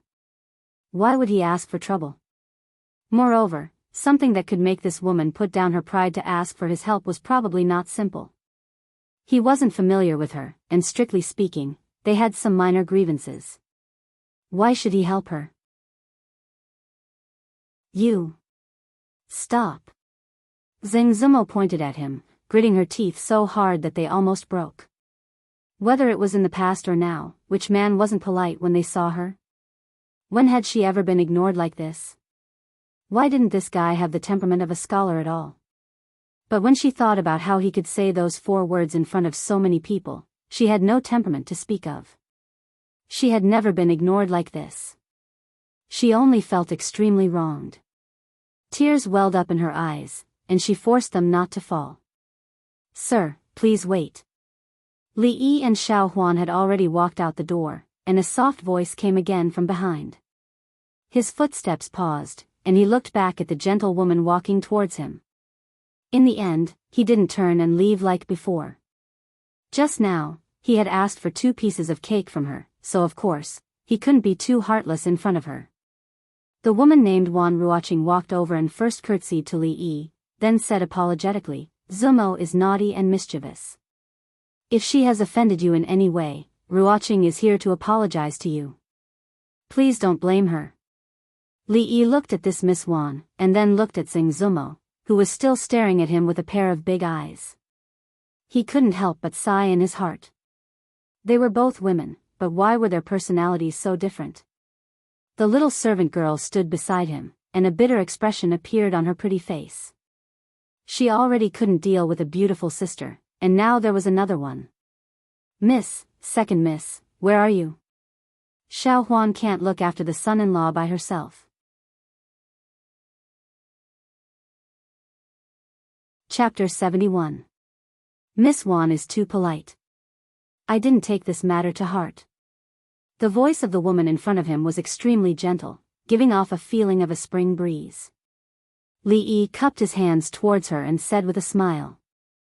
What do you mean you didn't take it to heart? I clearly took it to heart. Xing Zumo watched as this scholar spoke coldly to her but smiled at elder sister Ruoqing. She felt extremely bitter and wanted nothing more than to pounce on him and bite him. It took her a great deal of effort to restrain this impulse. If you don't mind, you can call me Ruoqing. Wan Ruoqing looked up at him and said with a smile. Li Yi glanced at Xing Zumo again and gave her a meaningful look. You, Xing Zumo's beautiful eyes were spitting fire. She almost couldn't suppress the impulse in her heart. Although Li Yi didn't say it explicitly, she understood his eyes. The meaning was, look at how gentle, polite, and likable she is. Then look at yourself. As a woman, don't you feel ashamed? Li Yi nodded and said, if Miss Ruoqing doesn't have anything else, I will leave first. The beautiful woman seemed to hesitate for a moment before saying, to be honest, I do have something that I would like to ask for your help with. Li Yi's expression froze. He clearly didn't expect Ruoqing to say something like this. His words just now were just a polite greeting. His intention to leave was already very obvious. A normal person would wave goodbye. Why didn't this Ruoqing follow the rules? Miss, please speak. Although Li Yi was curious, he still smiled and said. He had a good impression of this Ruoqing. Li Yi had imagined countless times how women in ancient times should look like. Virtuous and virtuous, suitable for home and home, refined and elegant. No matter what kind of imagination he had, of course, it didn't include smashing a solid wooden table with his bare hands, cutting off a tree trunk as thick as an arm, pointing at others like a shrew and calling them lechers. However, when he really came to this world, Li Yi found that reality was still very different from his imagination. Until he met Wan Ruoqing, the image of an ancient woman in his heart suddenly became clear. It was as if the woman had traveled through thousands of years and walked out of a painting. She smiled and curtsied to him, and a soft voice sounded. Greetings, young master. In Li Yi's mind, this was the style that an ancient woman should have. For this reason alone, Li Yi would listen to what she had to say. Not to mention, he had just eaten her food. If he refused before she finished, Li Yi was too embarrassed to do such a thing. Ruoqing knows that this is a bit presumptuous, but I wonder if young master could compose a mid-autumn festival poem for the Yuning Poetry Club? I would be very grateful. Wan Ruoqing looked up at him. Mid-autumn festival poem? Li Yi stilled. Wan Ruoqing's request was a bit unexpected. If she wanted someone to compose a poem, she should find the famous scholars in the Qing and prefecture. He was just a nobody. Why did she have to find him? Xing Zumo also paused slightly. Could it be that Sister Ruoqing also saw that this scholar was not ordinary? Wan Ruoqing nodded and then quietly waited for his answer. Just now, when everyone was appraising Su Wentian's poem, only this scholar was joking with the little servant girl. When Wan Ruoqing walked past him, she just happened to see him throw the paper with Su Wentian's poem to the side, discard it like an old shoe. She faintly heard him say in a low voice, raising a cup to invite the bright moon, facing the shadow to form 3 people. Then he didn't say anything else. When these words entered her ears, an extremely clear image appeared in her mind. Drinking alone under the moon, facing only the bright moon and her own shadow, with just this sentence, the artistic conception had already spread out. Wan Ruoqing's attainments in poetry had already reached a higher level. Just from this incomplete poem, she could see that this scholar not only had a unique way of doing things, but in terms of poetic talent, Su Wentian's generation was far from his. However, with her personality, she would not take the initiative to ask for help. If she lost, she lost. She could only blame herself for not having enough literary talent. Only when Zheng Zumo ran out and she heard her conversation with the scholar did she realize that Zheng Zumo had also seen through some things. After thinking about it, she still made this presumptuous request. After all, tomorrow's poetry meet was not only what Zheng Zumo was looking forward to. At the Chinese Valentine's Day poetry meet a month ago, she was the one who picked up the sky prayer lantern that fell from the sky. The poem, Immortal on the Magpie Bridge, that was written on it was also spread by her. Even now, many people still thought that the poem was written by her. In these days, in the eyes of everyone, there had been an inextricable connection between her and the Immortal of the Magpie Bridge. However, Wan Ruoqing knew that she would not be able to compose such a poem in her lifetime. She had the same reverence and admiration towards the scholar named Li Yi as many women. If she could meet him once, she could fulfill one of her life's wishes. "Miss, are you here to participate in tomorrow's mid-autumn poetry meet?" Li Yi looked at her and asked in confusion. Wan Ruoqing smiled and said, "To be honest, the reason the Yunying Poetry Club wants to win today's competition is because there is someone we want to meet at tomorrow's mid-autumn poetry meet." Seeing Ruoqing's beautiful face reveal the adoration of a fan towards her idol, Li Yi was extremely surprised. Could it be that Wan Ruoqing, Zheng Zumo, and the other women of the Yunying Poetry Club were all going to the meet to meet a certain famous scholar? Thinking of this possibility, Li Yi suddenly felt a strong sense of envy towards that unknown fellow. There was no need to mention Wan Ruoqing. She was so beautiful, had a good personality, and seemed to be very talented in literature. As for that Zheng Zumo, although her personality was terrible, her looks and figure did not lose to Wan Ruoqing at all. Then there were the women of the Yunying Poetry Club. Scholars were so popular these days. Even these talented women were charmed. Who knew how many more ignorant girls were fans of that fellow? Li Yi always thought that the career of being the husband of a stronghold was very promising. There were beautiful sisters at home, and when he had nothing to do, he could bring beautiful servant girls everywhere. But now, compared to that person, Li Yi suddenly felt that the difference was like heaven and earth. Sigh, the heavens are blind. Doesn't he just know a few lousy poems? What's so great about it? Even a woman like Wan Ruoqing can't help but like him. Li Yi sighed in his heart, and his face showed an extremely regretful expression.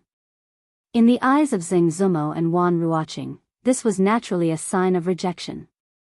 "Forget it, Sister Ruoqing, let's go. I don't want to beg this lecture." Zheng Zumo raised her eyebrows and glared fiercely at Li Yi. She didn't want to be bullied by him anymore, so she pulled Wan Ruoqing's hand and was about to leave. Wan Ruoqing's pretty face also showed a look of disappointment, but she was not surprised. They didn't know each other, so it was indeed a bit too much for her to make such a request. It was also when she and Zheng Zumo were about to leave that the scholar's voice finally came over. "Since tomorrow's poetry conference is of great significance to Lady Ruoqing, how can I refuse?" Chapter 72. A gentleman helps others achieve their goals. Zheng Zumo turned to look at Li Yi. No matter how she thought about it, she couldn't associate the word gentleman with the scholar in front of her. After all, no gentleman would say, "Your mother," every time he opened his mouth, but no matter what, he finally agreed. However, when she thought about how he rejected her without even thinking when she asked him for help, and how he agreed so easily when it was Sister Ruoqing, she couldn't help but feel an inexplicable sourness in her heart. She looked at Li Yi with resentment. "Thank you, young master." Seeing that Li Yi agreed, Ruoqing's pretty face showed a joyful expression. "Don't rush, I have another condition." Li Yi spoke again. "What condition?" Zheng Zumo looked at him and her eyes suddenly became vigilant. Although she came from a brothel, she was a pure person who only sold her skills and not her body. If Li Yi made any excessive demands, she wouldn't agree even if she didn't ask him to compose a poem. Li Yi glanced at Sing Zumo, who was obviously thinking too highly of herself and didn't pay attention to her. He turned to look at Ruoqing and asked, Miss Ruoqing only wants to win today's competition so that she can participate in the Mid-Autumn Poetry Meet, right? Wan Ruoqing nodded but didn't understand what Li Yi meant. At this time, Li Yi looked at her and said, I heard that the winner of today's poetry club will receive 100 taels of silver as a reward. I don't want anything else, just this 100 taels of silver. Helping was helping, but he still had to ask for the benefits he deserved.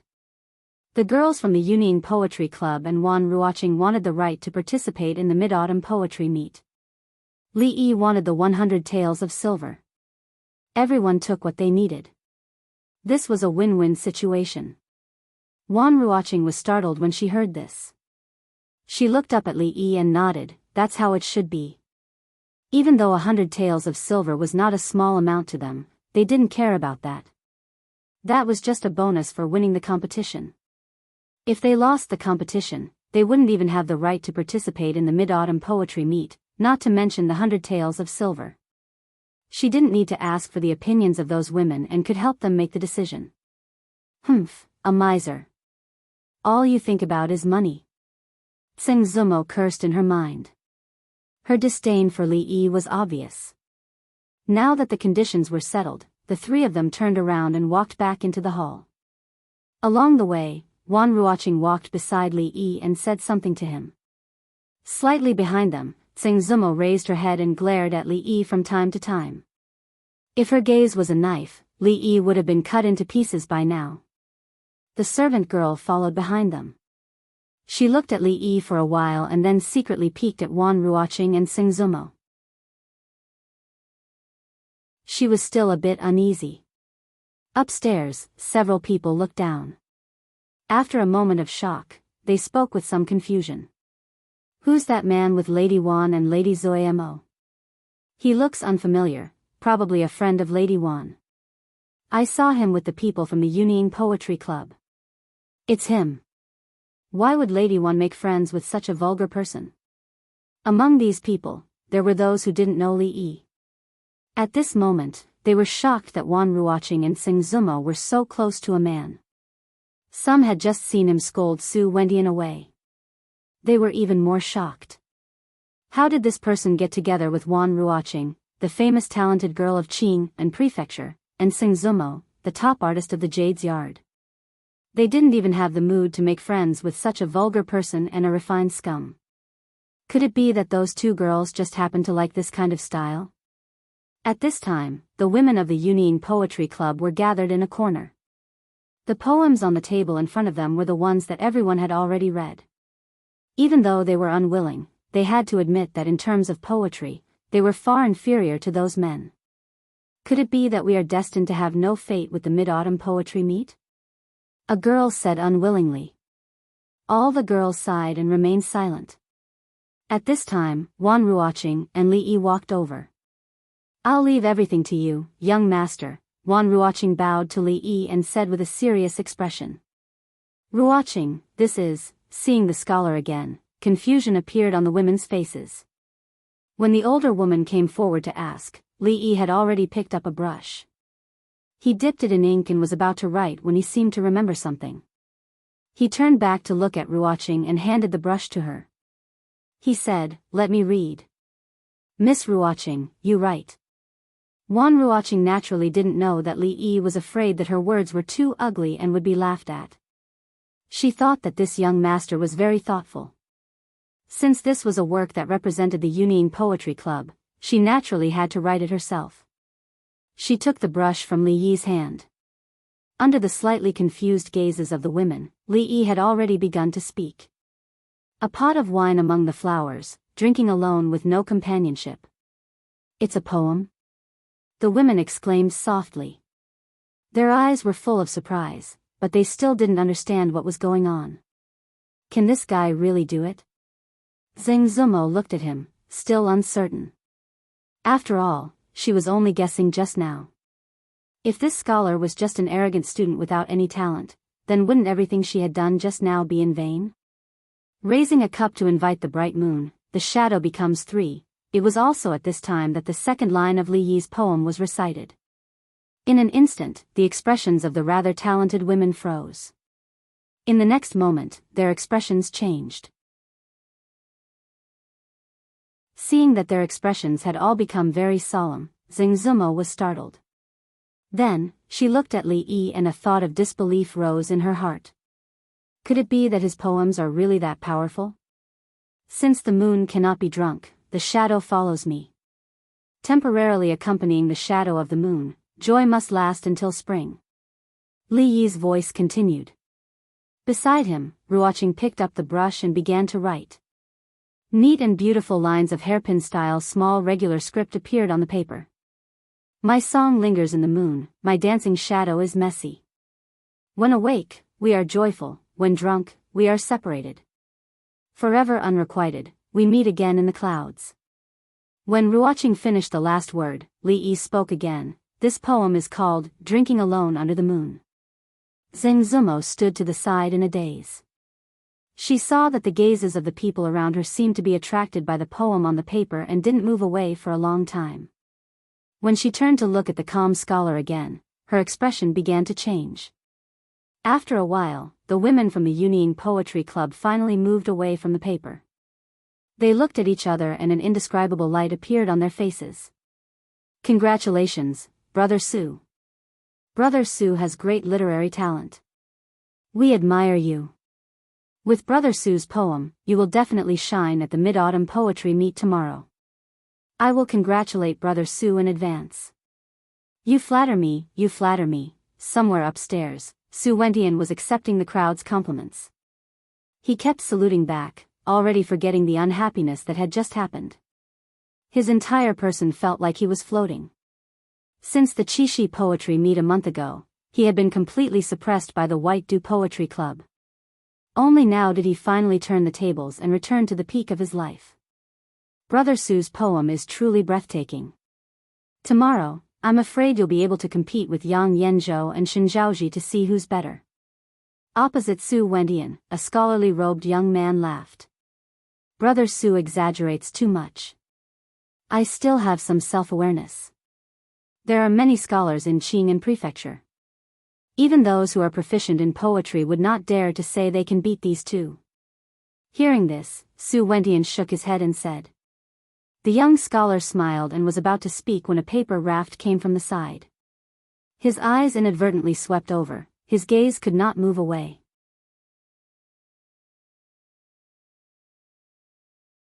Chapter 73.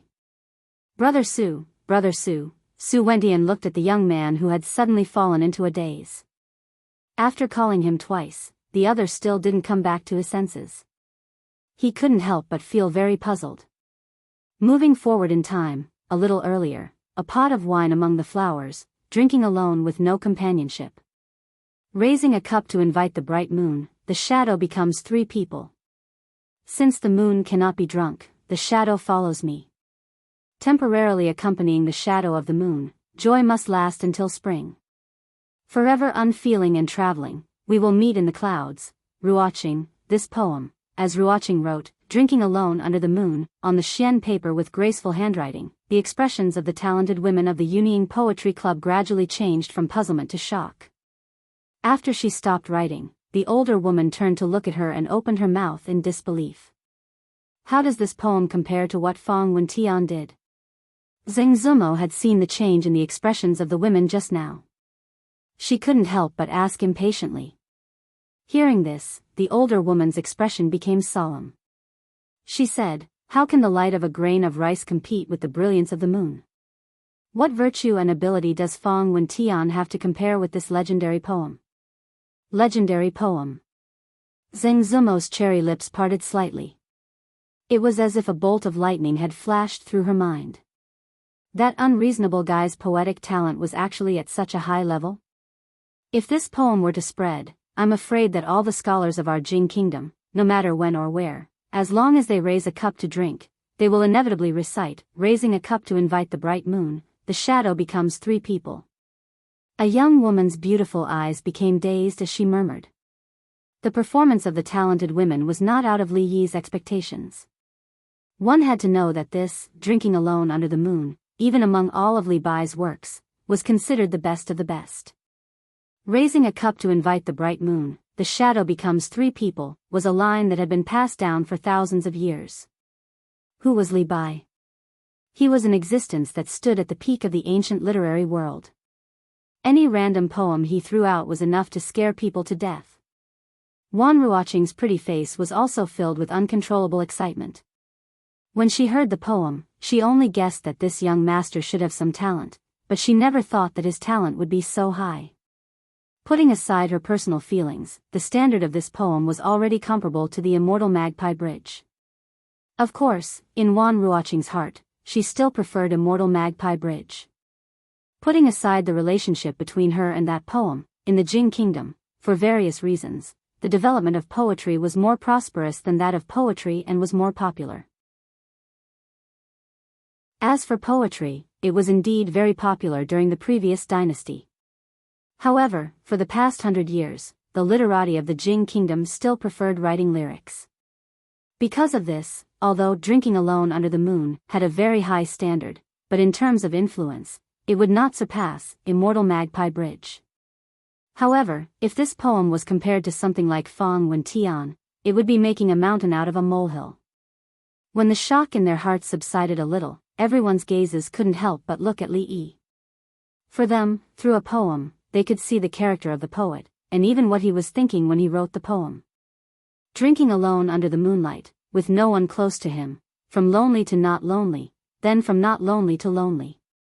His poetry was broad-minded, and there was no room between himself and the world. What kind of breadth of mind was this? Raising a cup to invite the bright moon, facing the shadow of three people, what kind of desolation would come after this kind of self-satisfaction? The scholar's expression was calm, but the hearts of the talented women were already filled with a myriad of emotions. Being stared at by so many women, Li Yi truly felt a little guilty. He coughed lightly, and the pretty faces of the women blushed slightly. Only then did they realize that as women, staring at a man like this was a very unreasonable action. He hurriedly returned to his seat and copied the poem from just now onto a few pieces of paper, passing it around among the crowd. Not far from Li Yi, Xing Zumo sat there. She didn't know whether to be happy or angry at this moment. She was happy because there was hope of winning today's competition and participating in tomorrow's Mid-Autumn Poetry Meet. She was angry because the heavens were blind and gave that unreasonable person such a good talent. As for the servant girl standing next to Li Yi, although her head was still dizzy, she was very happy inside. It seemed that the son-in-law's poem had scared these sisters. Last Qixi, son-in-law had even written a poem on Xiao Huan's prayer lantern. It was called, something immortal. At last month's Qixi poetry meet, Fang Zhou suppressed Su Wendian. If not for the immortal Magpie Bridge that appeared out of nowhere, I'm afraid he would have been the champion that day. But today, he was overshadowed by Su Wendian. If the White Dew Poetry Club doesn't have a better poem, I'm afraid they will lose this time.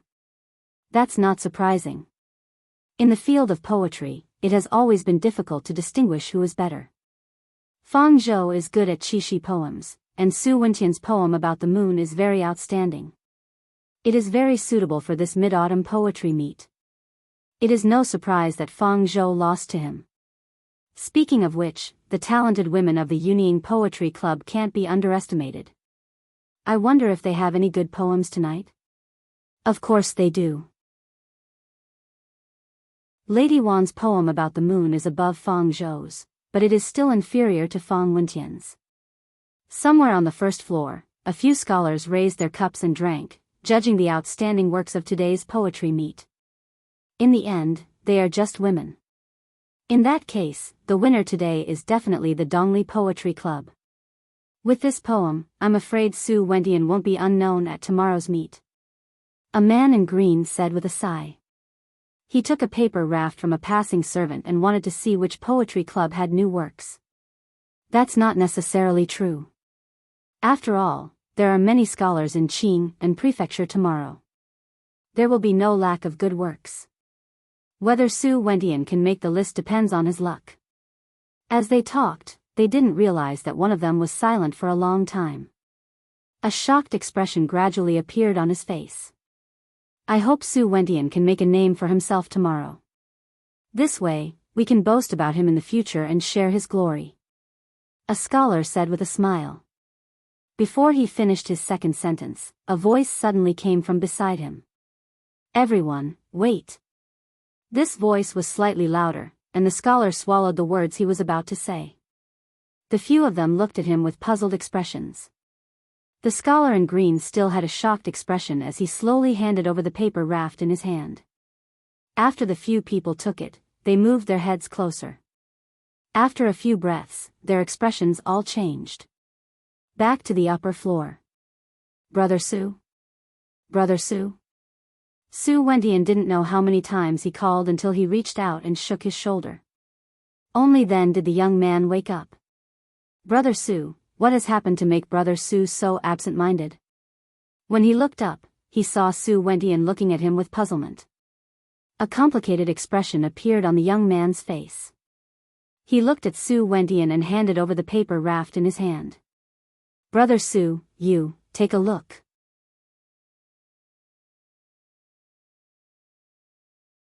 Chapter 74. Su Wentian accepted the paper raft he handed over. Seeing the expression on his face, he suddenly had a bad feeling. His gaze swept over the paper raft. Not long after, a hint of surprise appeared on Su Wentian's face. Then, it darkened. Who wrote this poem? He turned his head to look at the man named Su.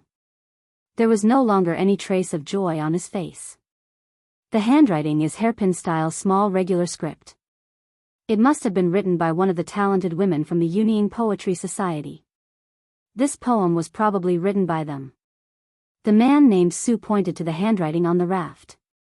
He reached out and patted Su Wentian's shoulder.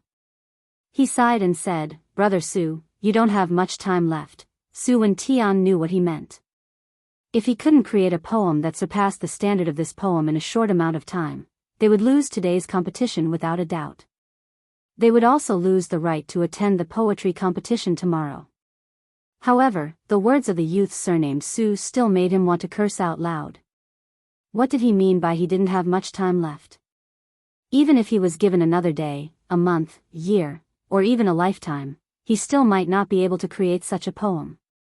If he had this kind of ability, how could the title of the foremost scholar of Qing and Fu fall onto the heads of Yang Yanzhou and Shenzhou? Raising a cup to invite the bright moon, the shadow becomes 3. This line of the poem was like an insurmountable mountain lying in front of Su Wentian, making him feel a strong sense of powerlessness just by looking at it. Unsurpassable. Impossible, this is impossible. No one in the Uniying poetry competition could create a poem like this, not even that Ruoqing Wan. Su Wentian's expression was ugly as he said, this poem doesn't seem to be written by a woman at all. A pot of wine among the flowers, drinking alone with no friends, no family, no friends.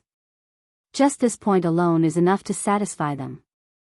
Furthermore, forever marrying without love, meeting in the clouds. How can a woman have such breadth of mind? Su Wentian was very talented. After reading the poem a few times, he had an idea. He said, let's go take a look. I don't believe this poem was written by the Uniying Poetry Society. The youth surnamed Su also had the intention to go downstairs, so he nodded and followed behind him. At this moment, the location of the Uniying Poetry Club downstairs was already abnormally crowded. Not long after the poem spread, people started to walk over. Their expressions were complicated, but there was also a hint of admiration. There were so many scholars here, but they couldn't even compare to a few women. This inevitably made the men lose face, but that poem was really well written. At this time, no one mentioned Su Wentian's name. The excellent mid-autumn poem he had just composed was also forgotten by everyone. The exuberance of young Mrs. Talent truly causes all of us to feel ashamed and resentful. After today, I'm afraid the title of the most talented woman in Qing and Prefecture will belong to Miss Wan. She's not just the most talented woman. If this poem were to be presented at tomorrow's poetry competition, I guarantee that even Yang Yanzhou and Xinzhao would have to concede defeat. We are fortunate enough to be able to witness such a legendary poem. We have no regrets. All the girls heard were words of praise, far more than what Fang Wentian had just said. There were even people who compared the top 2 scholars in Qing and Prefecture to her, and came to the conclusion that they were far inferior. All of this was because the standard of this, drinking alone under the moon, was truly high to the heavens. The talented women of the Yunning Poetry Club were surrounded by the crowd. Their faces were full of excitement. Naturally, there were also many people surrounding Wan Ruoqing. Hearing their praises, her face was slightly embarrassed. She glanced at Li Yi guiltily. Seeing him smiling at her, her face became even redder. That poem, it was clearly written by the son-in-law. The little servant girl at the side pouted and muttered in a small voice. In her heart, she was angry for the son-in-law. When Su Wentian and the youth surnamed Su came downstairs, they were blocked outside the crowd and couldn't squeeze in. Everyone, make way, don't push. Who stepped on my foot, damn it, which shameless scoundrel touched my butt? The 2 of them squeezed in with great difficulty and instantly attracted the dissatisfaction of the crowd. When they turned their heads and saw that the person who came was Su Wentian, their expressions became strange and they made way for him. After all, if it wasn't for the sudden appearance of a super dark horse, the person who had the last laugh today would have been Su Wentian. Gaining and losing, the taste in his heart was probably not good at all. Everyone also wanted to see his reaction. It would be best if he would give a speech about not receiving the award. Under the gaze of the crowd, Su Wentian walked next to the women of the Yunning Poetry Club. He first raised his hands in greeting and said, "This, drinking alone under the moon, is the peak of Mid-Autumn Festival poetry.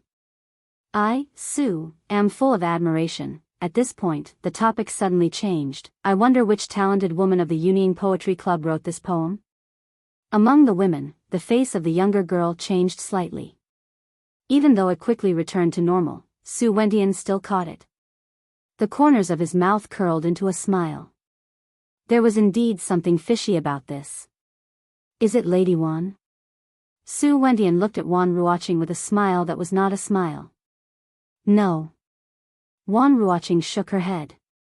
No matter how much she wanted to win today's competition, she couldn't say such untruthful words. Could it be Lady Zumo?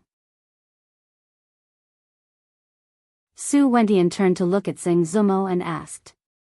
I don't have such literary talent. Zheng Zumo shook her head and said. Then, there's no need to ask. This poem was written by this young man. It was obvious that Su Wentian was deliberately trying to embarrass them. Before he could finish, Wan Ruoqing pointed at Li Yi beside her and said. Li Yi looked at Wan Ruoqing helplessly and couldn't help but sigh in his heart. This young lady is really honest. As soon as Wan Ruoqing's voice fell, there was an immediate uproar. What? This poem wasn't written by Lady Wan?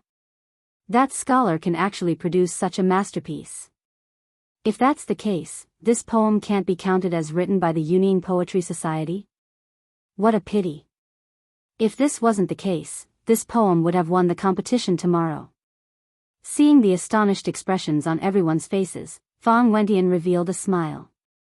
He looked at Wan Ruoqing and said, if I remember correctly, other than the poetry clubs, outsiders are not allowed to participate in this competition, right? The faces of the few women from the Yunning Poetry Society changed slightly. There was indeed such a rule in today's competition. However, every poetry society would invite a few scholars that they were familiar with. If they could compose a good poem, it would count as a poem from their own society. This was something that everyone had a tacit understanding about. However, rules were rules. If they were serious, poems written by outsiders naturally did not count. Thinking of this, their hearts all sank.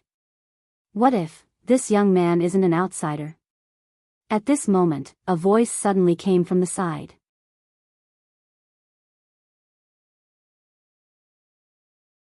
Chapter 75. The leader of the Yunning Poetry Society, the slightly older woman, walked over. She looked at Su Wentian and said, what if this gentleman is not an outsider? What do you mean, Miss Xiao? Su Wentian asked with a frown. To be honest, this gentleman has long joined the Uniying Poetry Society. His poems can naturally represent us, Zhao Yunru said slowly as she looked around at the crowd.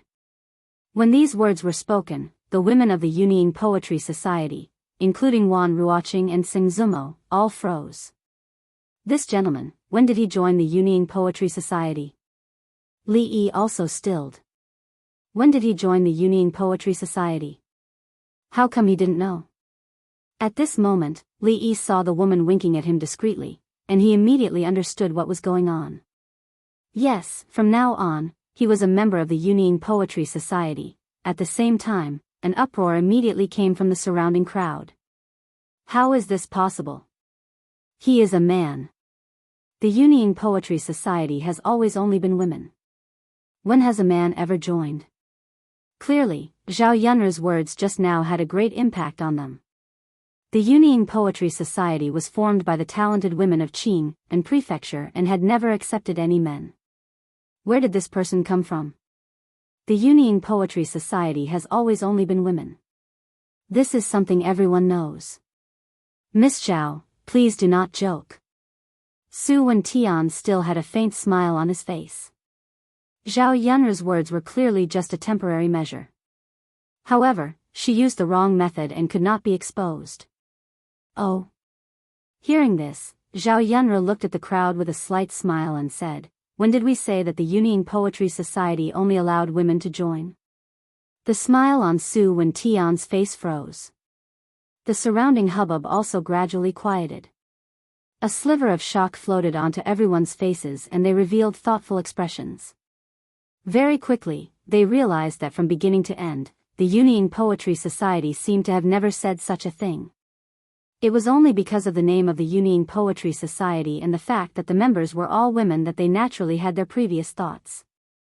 However, the leader of the Poetry Society had personally refuted the rumors and denied that only women could join the Uniying Poetry Society. What else could they say? No wonder when this scholar came in, he was so familiar with Lady Wan and the women of Uniying Poetry Club.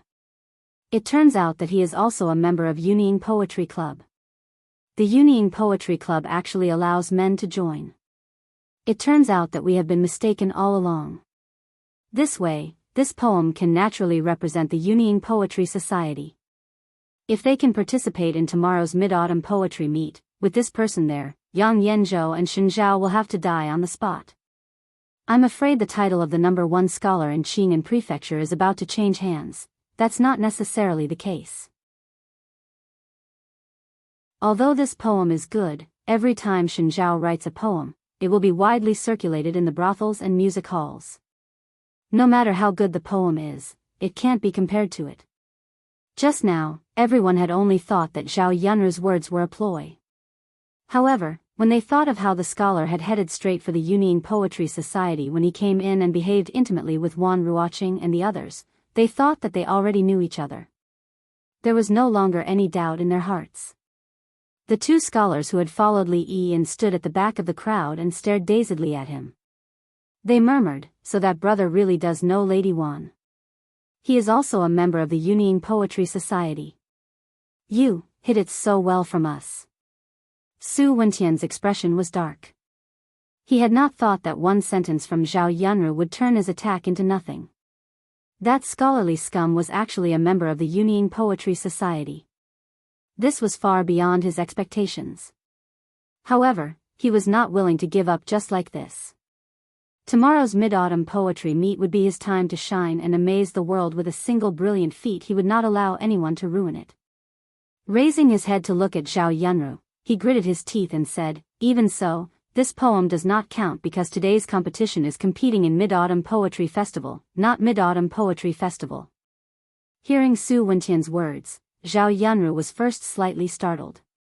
Then she said with slight anger, what's the difference between poetry and poetry? Even the Mid-Autumn Poetry Meet has always been about poetry. Hearing this, Su Wentian said lightly, but today, we are competing in Mid-Autumn Poetry Festival. Lady Zhao cannot deny this, right? Zhao Yunru was momentarily speechless. She could not find a reason to refute. At that time, when the few poetry societies set the rules, they did not consider this kind of situation. This was because talents who were good at writing poems were very rare. At the poetry gathering, poems usually took up more than 90% of the time. Even if there were poems, they were all mediocre.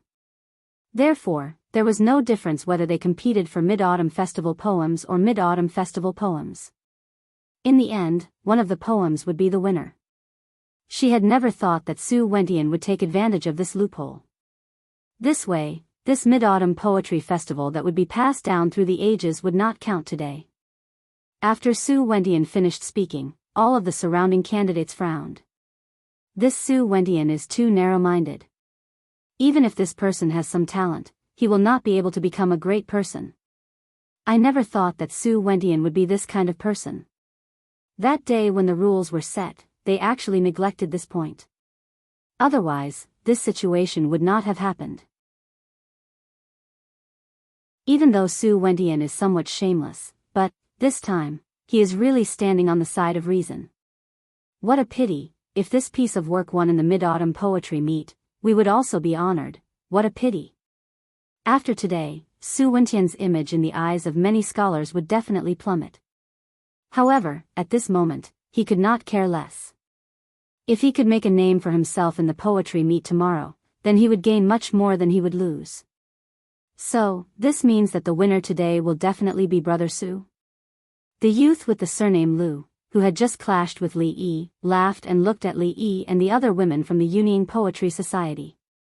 Zhao Yanru and the other women from the Yunying Poetry Society were filled with anger, but they could not speak. Zheng Zumo was somewhat anxious. Her heart was filled with great disappointment after the initial surprise. Did he still fail in the end? Young master, this is all Ruoqing's fault. I did not explain this to you beforehand. Wan Ruoqing looked at Li Yi apologetically. Her eyes were slightly red as she spoke softly. If she had thought of this earlier, the current situation wouldn't have happened. Yunying Poetry Society, what a pity, there is no need to be too pessimistic. After today, just this poem alone will be enough for that scholar to become famous in the entire Qing and prefecture. The Yunying Poetry Society will also be known by everyone. Su Wentian has lost the support of the people. Although he won, he lost. Although the Yunying Poetry Society lost, it was still glorious. The rules could not be changed. Although the scholars present did not like Su Wentian's actions, they could only sigh at the Yunying Poetry Society. Putting aside this poem, Su Wentian's Mid-Autumn Festival poem truly surpassed everyone else's. I'm afraid I have to congratulate Brother Su in advance.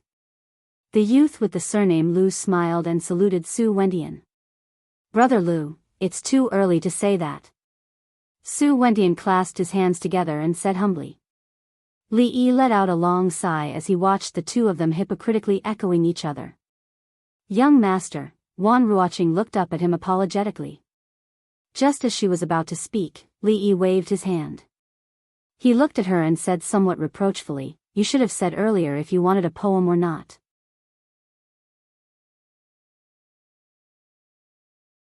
Chapter 76. At first, Wan Ruoqing had said that she wanted to compose a Mid-Autumn Festival poem, but the only one Li Yi could recite was Su Shi's Shuidiaogetu. However, Shuidiaogetu had stood at the pinnacle of Mid-Autumn Festival poems for thousands of years. Once this poem came out, all other poems were useless. The standard was so high that it could scare people to death. In this small competition, Li Yi really could not bear to take it out. After all, that kind of poem, if he took it out, there would be one less poem. Just for 100 silver, it was really not worth it. When he came in, he talked with Wan Ruoqing and found out that both Mid-Autumn Festival poems and Mid-Autumn Festival poems could be used. The first thing he thought of was Li Bai's Drinking Alone Under the Moon. This was also one of the few poems that Li Yi could recite without cheating. The other one was Raising My Head to Look at the Moon, Lowering My Head to Think of My Hometown. Although there were only 4 lines in Quiet Night Thoughts, it became Li Bai's most influential work. Every child who started to learn ancient poetry, the first line they had to recite was, The moonlight in front of my bed, I suspect it to be the frost on the ground. Thus, in Li Yi's heart, this poem was far more important than Drinking Alone Under the Moon. He was not willing to take it out. He did not think that this stupid poetry competition would only allow people to compose lyrics and not poems. If that was the case, it would be better to just call it a poetry competition. What a waste of people's time, you should have said so earlier. Wan Ruoqing raised her head and looked at him. Suddenly, some hope rose in her heart. Young master, what do you mean? Li Yi actually did not have any other intentions. The earlier he finished here, the earlier he could go home for dinner. I'll have to trouble Miss Ruoqing to write again.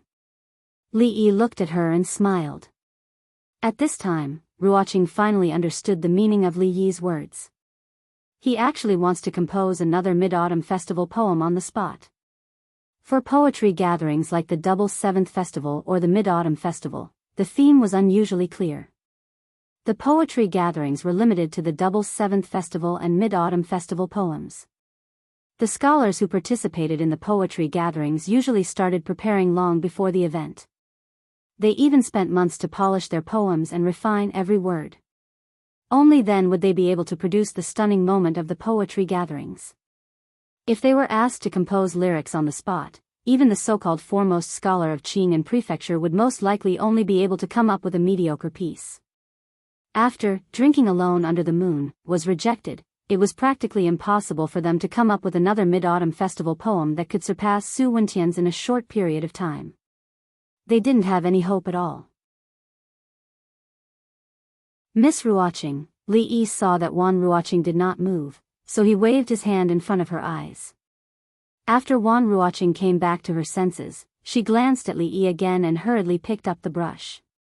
She spread out another piece of rice paper and stood quietly by the side, waiting for Li Yi to speak.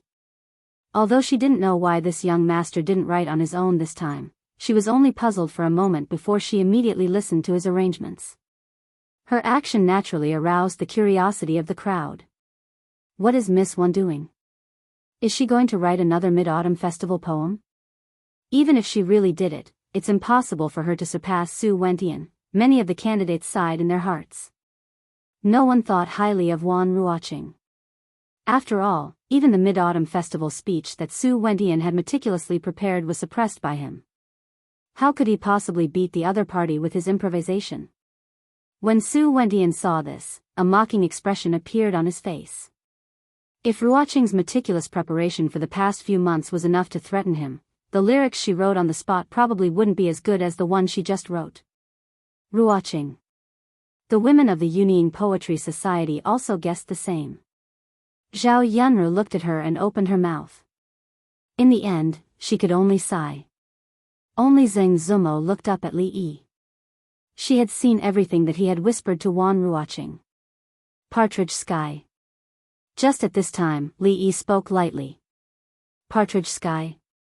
Some of the candidates' expressions froze. It's a poem, someone immediately said. So the lyricist was that brother.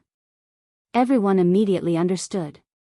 However, because of this, their confidence in the Yunying Poetry Society decreased a bit.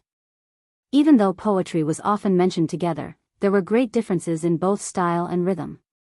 To study one of them required a great deal of time and energy, not to mention someone who was a master of both poetry and poetry. Such a talent would have long been famous throughout the world. There was no way they wouldn't recognize him. The standard of Drinking Alone Under the Moon was already high enough to make them gasp in surprise. If a poem written on the spot could beat Su Wentian, then Su Wentian wouldn't be the only one who would feel ashamed. Su Wentian's smile remained on his face, his heart full of confidence. Not to mention that the person in front of him was only an unknown scholar. Even if the #1 scholar in Qing and Prefecture wrote a poem on the spot, he wouldn't be afraid. When the time came, the work would be mediocre again. Let's see how they clean up the mess. When Li Yi's voice came, the women of the Yunying Poetry Society paused. Then, they abruptly raised their heads, hope rising in their eyes. It was the same scene as before. Could this young master once again reverse the situation? Zheng Zumo looked at the scholar's calm expression. For some reason, her heart suddenly calmed down. It was also at this time that Li Yi's voice once again clearly reached everyone's ears. Blowing through the lingering smoke into the night wind, a bright moon hangs above the curtain. When the night wind blew through the thin mist and the bright moon hung outside the curtain uncontrollably appeared in their minds, the expressions on their faces froze. Because the road is far, the person is still far. Even if our hearts sleep together, we are not together. Li Yi's voice continued. It was as if Ruoqing was using graceful and agile hairpin-style small regular script to transcribe the words onto the Xian paper. Deep in love, deep in thought, the blue clouds return without a trace. Only like in a previous life, love separated mandarin ducks in 2 cages. After reading Lu Yong's Remembering Your Charm, Li Yi picked up the tea beside him and took a sip. Only then did he realize that the venue had suddenly quieted down. The little servant girl blinked her large eyes and unconsciously moved closer to Li Yi. The atmosphere was eerily quiet and the young girl was somewhat afraid. A moment later, a sound finally came from the venue. Su Wendian turned his head. The expression on his face was indescribable. He opened his mouth but did not say anything in the end. He pushed through the crowd and walked out without a word. Only when his figure disappeared through the door did an uproar suddenly erupt from the crowd. Using a long and slow poem to describe parting and yearning. Although it is plain and unadorned, it is incisive. It seems plain and straightforward, but it shows even more the sorrow of parting. I did not think that brother would be a master of both poetry and poetry. I am impressed. In an instant, many people with complicated expressions cupped their hands towards Li Yi and said, Su Wendian knows that he is not as good as brother and has already left. Today's competition is won by the Yunying Poetry Club. Although the process was complicated, in the end, they still won. All the women of the Yunying Poetry Club had expressions of joy on their faces. Occasionally, they would use their beautiful eyes to secretly examine Li Yi. His entire poem was filled with the sorrow of parting. This young master was probably thinking of his lover. They just did not know which woman was so lucky to be able to receive the favor of this young master. At this time, in the hearts of these talented women, this handsome young master who was a master of both poetry and poetry had long surpassed Yang Yanzhou, Shen Zhao, and the others. He was almost at the same level as the Li Yi of the Immortal of the Magpie Bridge.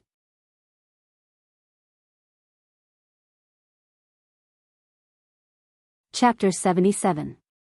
Although this, Remembering Your Charm, wasn't Lu Yong's best work, but as the saying goes, where there's water, one can sing willow poems, Lu Sanbian's talent wasn't just for show. Any random piece he took out wasn't something any random cat or dog could compare to. Su Wendian's literary talent was unknown, but he knew his own limitations. This could be considered an advantage. After Su Wendian left, the people of the Dongli Poetry Club also left dejectedly, including some people who were close to Su Wendian.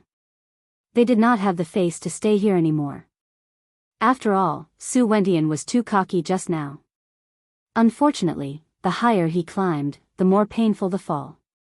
Not only did it cause the Dongli Poetry Club to lose the right to participate in the Mid-Autumn Festival, Su Wendian himself would not be able to stand among the other scholars in the future. If it wasn't for young master today, it would be us who left just now. The leader of the Yunying Poetry Club, a woman called Zhao Yunru, brought over a tray covered with a red cloth. She bowed slightly and said, "These 100 taels of silver are for today's champion. Please accept them and don't refuse." "Thank you, Miss Zhao. I won't stand on ceremony then." Li Yi smiled as he took the tray from Zhao Yunru. The smile on his face became even brighter. He really had nothing to decline. This 100 taels of silver was his ultimate goal. If it wasn't for the Yunying Poetry Club, he wouldn't be able to get the silver no matter how good his poems were. Similarly, if it wasn't for him, the Yunying Poetry Club wouldn't be able to have the last laugh and obtain the right to participate in the Mid-Autumn Festival. Everyone took what they needed, no need to stand on ceremony. A poetry competition like this should be held a few more times. Throwing down poems, taking the money, and running, wouldn't that be much easier than carrying candied fruits all over the streets? Of course, Li Yi only thought about it in his heart. Such a good thing couldn't be encountered every day. It was more reliable to do business honestly. After all, business could prosper the country. He wrapped the silver in the red cloth, stuffed it into the little servant girl's arms, and rubbed her head as he said, "Xiao Huan, take the silver. Let's go home." 100 taels of silver was about 7 or 8 caddies. It wasn't heavy for the little servant girl. Xiao Huan had already experienced son-in-law's ability to earn money and was already used to it. She hugged the silver to her bosom, her little face full of smiles. In addition to the silver in her bosom, the servant girl also held tightly onto 2 folded pieces of paper. On the paper were 2 poems written by the young master. Xiao Huan was illiterate and could not remember those 2 poems. Just now when those people were passing them around, the little servant girl secretly kept 2 pieces and planned to bring them home to show Miss and Second Mississippi. Just now, the elder sister said that the poem written by the son-in-law was about the sorrow of parting. It was about longing for one's beloved. Could it be that he was talking about Miss? If eldest Miss knew, she would definitely be very happy. That time, the son-in-law did not return for the whole night. Everyone thought that the son-in-law had run away. Young Miss did not show any reaction on the surface, but that night, she was actually like Xiao Huan, unable to sleep the whole night. The young Miss would also be shocked when she saw the son-in-law's poem. The little maidservant thought to herself, after all, it was not a waste of time. Li Yi's mood was also a little better. Just as he was about to leave with Xiao Huan, he saw Zeng Zumo standing there. His footsteps paused slightly, and after a moment of thought, he walked over there. Zeng Zumo saw him walking over, and the expression on her face slightly froze. She subconsciously asked, "What are you going to do?" Li Yi cupped his hands at her and said, "Miss Zumo, I did not mean to offend you that day. I just mistook you for a friend of mine. If I disturbed you, I hope you will not blame me." Because of his mood just now, Li Yi's attitude towards Zeng Zumo was not so friendly, but after all, it was his fault. In this era, holding a woman's hand was already a very serious offense. It was understandable for the other party to call him a lecher. Of course, these 2 sentences at this time were not asking for forgiveness, but just expressing his attitude.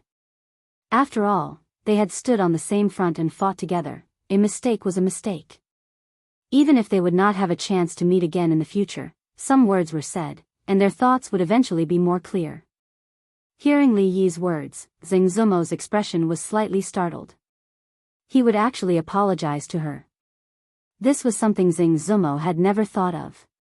After experiencing what had just happened, Zeng Zumo was already very clear in her heart that even though this scholar was unreasonable, his talent was shockingly high. At the very least, he was much better than Su Wendian, and perhaps he wasn't inferior to Yang Yanzhou or Shen Zhao. Which one of these geniuses wasn't a proud and arrogant person?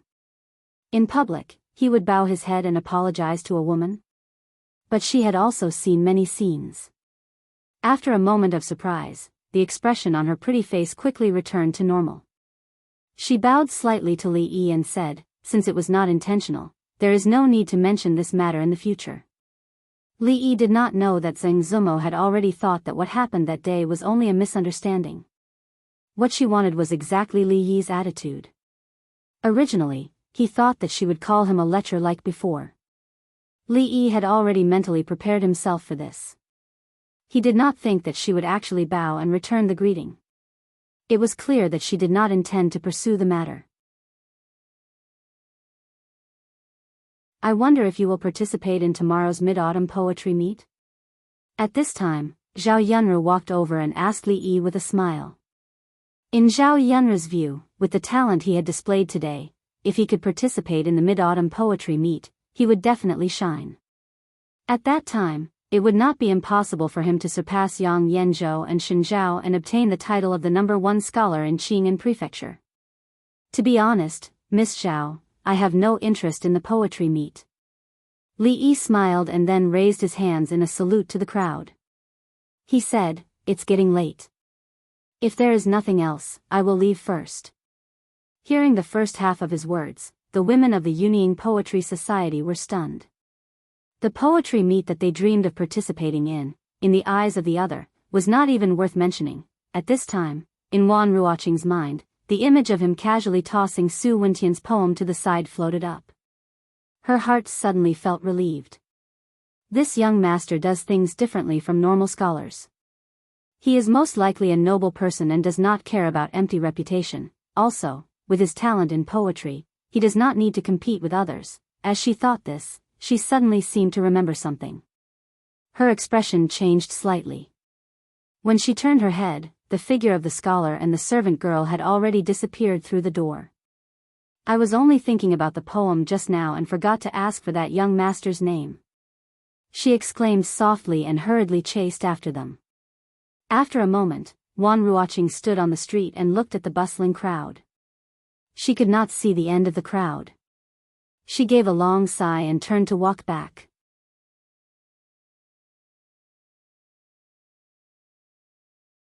Chapter 78. Because of the poetry recital, they had wasted too much time. By the time Li Yi carried the servant girl back to the stockade village, the sun was already setting in the west. The servant girl's physical strength was much weaker. After walking for a day, she was so tired that she could not even walk when she was halfway back.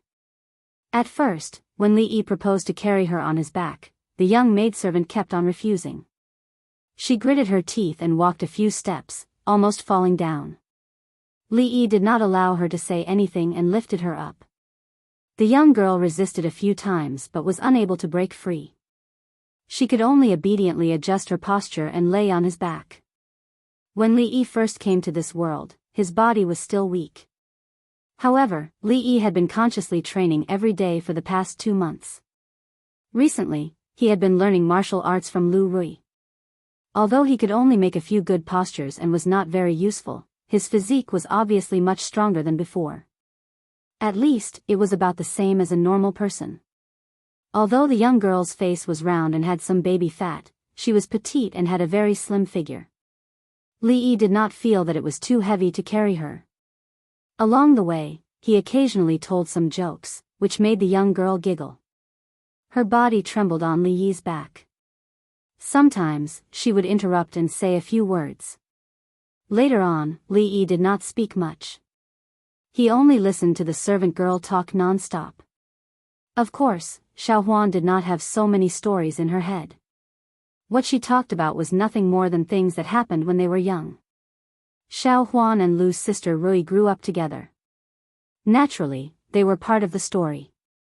When she was alone with Li Yi, she did not have so many scruples when they spoke. Sometimes, she would unintentionally talk about some interesting things that happened between the two girls when they were young. For example, Second Miss was mischievous at that time. She did not practice martial arts properly and was punished by the master. She took a wooden sword and randomly slashed in the courtyard to vent her anger. She accidentally damaged the master's favorite flower. She threw the sword down and sat in the courtyard crying. Xiao Huan could not stop her, so the two of them cried together. Later on, eldest Miss took the initiative to tell Master that she was the one who damaged the flowers.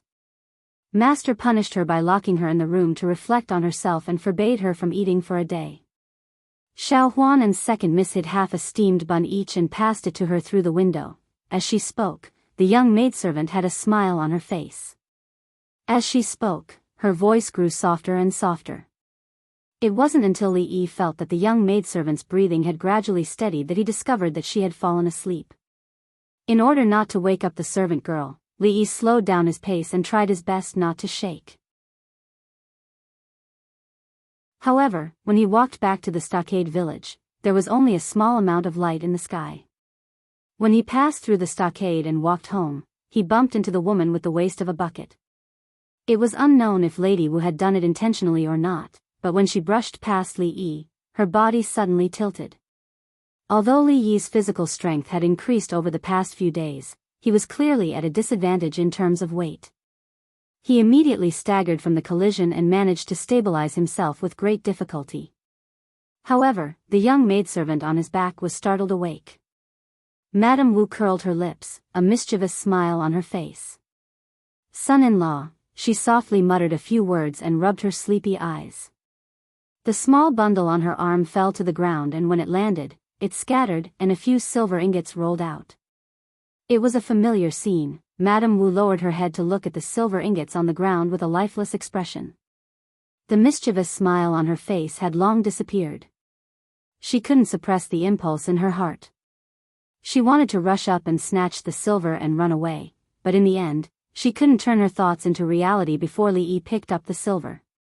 Even after Li Yi and Xiao Huan's figures disappeared and the sky had completely darkened, the woman with the waist of a bucket was still standing in the same place, as if she had become a statue. It was rare for him to wake up early.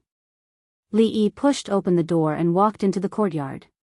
He stretched his body. The weather had just entered autumn, so there wasn't much of a chill. The morning sun shone on his body, warm and comfortable. The sky was blue, and only a trace of clouds could be seen in the distant horizon. Although the air was fresh, at this time, Li Yi couldn't help but miss the mellow haze of an ancient city in the northwest. However, in this life, he was afraid that he wouldn't be able to smell that familiar smell again. The little maid came out of the inner courtyard and rubbed her sleepy eyes. She planned to wake the son-in-law up as usual. When she looked up, she was slightly stunned and then smiled. "Son-in-law, good morning." Standing in the courtyard, she watched the son-in-law slowly do a strange action, which didn't look like a martial arts move. After a while, the little maid went to the kitchen to prepare breakfast. Li Yi continued to do Tai Chi slowly, sorting out some things in his mind. The problem of the shop could now be solved. He could first release a small batch of floral dew and see the reaction of the market. As for the factory, it was time to start the construction. These things could be left to Fong and others. Li Yi couldn't intervene in the construction of the house, but the site had to be close to the water source. The layout of the room also needed to be discussed with Fong in advance. Other things couldn't be rushed for the time being. The road had to be taken step by step. Fortunately, although the process was a little tortuous, it had been developing. The only thing that made him a little regretful these days was another thing. He originally thought that under the blessing of the protagonist's halo, it would be easy for him to practice martial arts and advance by leaps and bounds. It wouldn't take long for him to become the world's #1 martial arts master. With a wave of his hand, he could destroy strong enemies and become the man with the highest martial arts value in the family. This goal seemed to have been achieved. In short, it was the kind of very, very powerful. However, the reality was cruel. The dream of becoming a top master would probably never be realized. These days, he could only put on an empty stance. He learned the moves very fast, but there was no lethality. As for the so-called internal force and genuine qi, he didn't feel it at all. In the words of Lu Rui, his aptitude was too mediocre. Even if he worked hard, he wouldn't have much success in martial arts in this life. It would be the best if he could become a second-rate master. The hidden meaning of this sentence was that even if Li Yi practiced martial arts for a lifetime, he wouldn't be her opponent. In the future, he shouldn't dream of surpassing her. For martial arts, Li Yi was more of a childhood obsession. It didn't matter if he couldn't become a martial arts master. He would be very satisfied if he could become a martial arts master. Lu Rui and the others started practicing martial arts when they were young. They didn't know how much hardship they had suffered in the process to have their current strength. This kind of hardship, Li Yi might not be able to bear. In comparison, practicing Tai Chi when there was nothing to do could not only strengthen the body but also nourish the mind. It was obviously much easier. Before he finished a set of moves, Lu Rui came in from the front door. She would go outside to practice martial arts every morning. She glanced at Li Yi and saw him doing those strange moves. She imitated him and then shook her head and went back to her room to take a bath. "Husband, what are you doing?" After finishing the last move, a sweet voice came from behind. Li Yi turned around and saw a beautiful woman in a plain dress standing there. The dress was fluttering in the morning wind. The sun shone through her hair, illuminating the entire courtyard.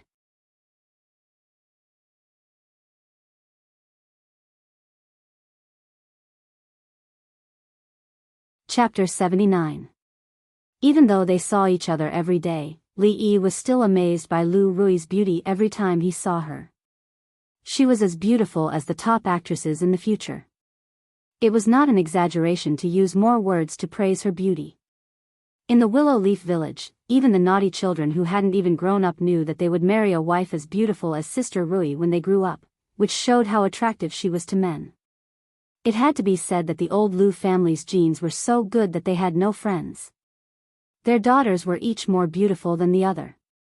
Although Li Yi had never seen Lu Rui and her sister's parents, who were his in-laws in name, he knew that the two of them were definitely not bad-looking. Sometimes, Li Yi would even think that it was a blessing from God to make up for his accidental time travel. Was the beautiful woman in front of him really his wife? Although they hadn't had sex yet, they had bowed to heaven and earth. Even though Li Yi was still a single dog, in fact, he didn't belong to this species anymore. He looked up at her and said with a smile, "This is called Tai Chi. When I was a child, I passed by an old Taoist in the village and taught me." He said that practicing Tai Chi could cultivate one's mind, strengthen one's body, and make one live to 100 years old. "Do you want to learn it, my wife?" Lu Rui smiled and said, "My husband, you must be joking. Although Taoism is good at maintaining one's health, how many people have been able to live for more than 100 years since ancient times? In the stronghold, those who can live to 60 or 70 years old are already very rare. Even for martial artists like me, who have a slightly longer lifespan, living to that age is already considered very fortunate. How could I dare to hope to live to 100 years old?" Li Yi knew that what Lu Rui said was the truth. In this day and age, the medical level was extremely low. A common diarrhea or fever could kill people. The lack of hygiene awareness also made them more likely to get sick. The poor people couldn't even afford to see a doctor. If they could live to 40 or 50 years old, they would be lucky. It seemed like there was a need to teach those naughty children about hygiene. In the future, if anyone dared to urinate or defecate anywhere in the stockade village, the tools used to commit the crime would be confiscated. Lu Rui shook her head and thought that Li Yi was going to say something later. She changed the topic and said, "I've made a suit of clothes for you these days. Try it on and see if it fits you." Li Yi was slightly taken aback and was extremely surprised. Lu Rui actually made clothes for him. These days, although the two of them got along much better than before, it was not to this extent. Previously, when Lu Rui was teaching him martial arts, she was watching from the side and occasionally came up to give a few pointers, and when Li Yi was telling the story of the legend of the Condor heroes to Lu Rui and Xiao Huan, she would also quietly listen from the side, and after Li Yi was done, she would give a few comments. For example, inner strength is actually not that powerful, the martial arts in the book, compared to reality, are a little exaggerated, and so on, but obviously, she still liked listening to the stories that Li Yi told her. Li Yi would occasionally think about who was more powerful between the two sisters. He thought that it should be Rui, but it was not certain. If they were to fight, who would win? However, this thought had not been proven yet. But Rui was the older sister, so she should be more powerful, right? It was strange that the two sisters were born of the same mother, but their personalities were so different. Lu Rui was always cold and unapproachable, and anyone who looked at her would look like they were going to pull out a sword to kill someone. On the other hand, Lu Rui, other than being more powerful in martial arts, was more like a lady from a wealthy family. She was gentle and elegant, and would definitely be a good wife and mother in the future. If any man married her, he would be envied to death for the rest of his life. Thinking of this, even Li Yi was a little envious of himself. It was a moon-white robe. Although the fabric was ordinary, the stitches were fine. It was obvious that the person who sewed this robe had put a lot of effort into it. Before Li Yi practiced Tai Chi, he had already taken off his outer clothes. At this time, he put it on and buttoned it up. The size was just right. He had a gentle and fair appearance. These days, he had not neglected his training, so his body was no longer as weak as before. He could hold up the clothes. Under his scholarly appearance, there was a hint of masculinity. If he walked out with this temperament, and recited a few lines, if two lovers love each other for a long time, why should they stay together day and night? Who knew how many women would go crazy for him? It fits perfectly. Thank you, my wife. A trace of undetectable emotion flashed in Li Yi's eyes as he looked at her and said. He could feel that Lu Rui no longer held the idea of using him as she had in the beginning. On the first night he was captured, Lu Rui had said that after a period of time, if he wanted to leave, he could do so at any time. Now, their status in the Willow Leaf Village was no longer what it used to be. No one could force her to marry anyone. But regarding this matter, the two of them had a tacit understanding and did not mention it. In a short period of 2 months, the direct descendants of the Lu family were far more powerful than before. Even when Fong and the others faced the direct descendants, they could straighten their backs and speak loudly. "There's no need to be so polite, my husband." Lu Rui smiled and walked in front of him. She reached out and helped him with the top button of his robe. This was the first time Li Yi looked at her at such a close distance. Her beautiful face had never been so clear before. Lu Rui finished buttoning her robe. When she raised her head, the two of them looked into each other's eyes without any preparation. They saw their own reflections in each other's eyes. The expression on Lu Rui's pretty face froze. She suddenly remembered the scene of Xiao Huan happily reciting Li Yi's poem in front of her. Thinking of what the little servant girl said yesterday, her pretty face blushed slightly and she immediately averted her gaze. "Son-in-law, miss, time to eat," the little servant girl walked out of the kitchen. When she saw the two figures in the courtyard, a puzzled expression suddenly appeared on her pretty face. Son-in-law and miss, what were they doing there? Mrs. face, why was it so red? When Li Yi was in the Willow Leaf Village, he was basically isolated from the outside world. Naturally, he did not know what was happening in Qing and Prefecture. On the day before the Mid-Autumn Poetry Meet, after a small-scale poetry meet, there were 2 Mid-Autumn Festival poems that spread at an astonishing speed. The Mid-Autumn Festival poem that was on the same level as the previous year's poetry meet quickly spread through the brothels and became known to even more people. And the Mid-Autumn Festival poem called "Drinking Alone Under the Moon" stunned even more people. Who knew how many scholars recited, raising a cup to invite the bright moon, facing the shadows to form 3 people, while drinking and singing. They praised this poem as the first Mid-Autumn Festival poem in history. Of course, many of the talented women were more fond of the Mid-Autumn Festival poem called "Remembering Your Charming Charm." In their hearts, they felt a bit of admiration for the scholar who had yet to reveal his name. Who knew how many people hoped that the nameless scholar would appear at the Mid-Autumn Festival poetry meet today and fight for the title of the #1 scholar with Yang Yanzhou and Xinzhao. And in the hearts of those who loved that poem, that person's poetic talent had long surpassed Yang Yanzhou and Xinzhao. After hearing that that person was actually related to the Yuning Poetry Society, within a day, the doorstep of the Poetry Society was almost trampled to pieces. Of course, regarding all of this, Li Yi was completely unaware. When he was in the kitchen preparing tonight's mid-autumn feast, he sneezed a few times and couldn't help but worry. Could it be that he caught a cold last night and caught a cold? You're tuning in to the Journey of the Soul YouTube channel. Don't forget to subscribe and join us on this journey to catch the most captivating stories.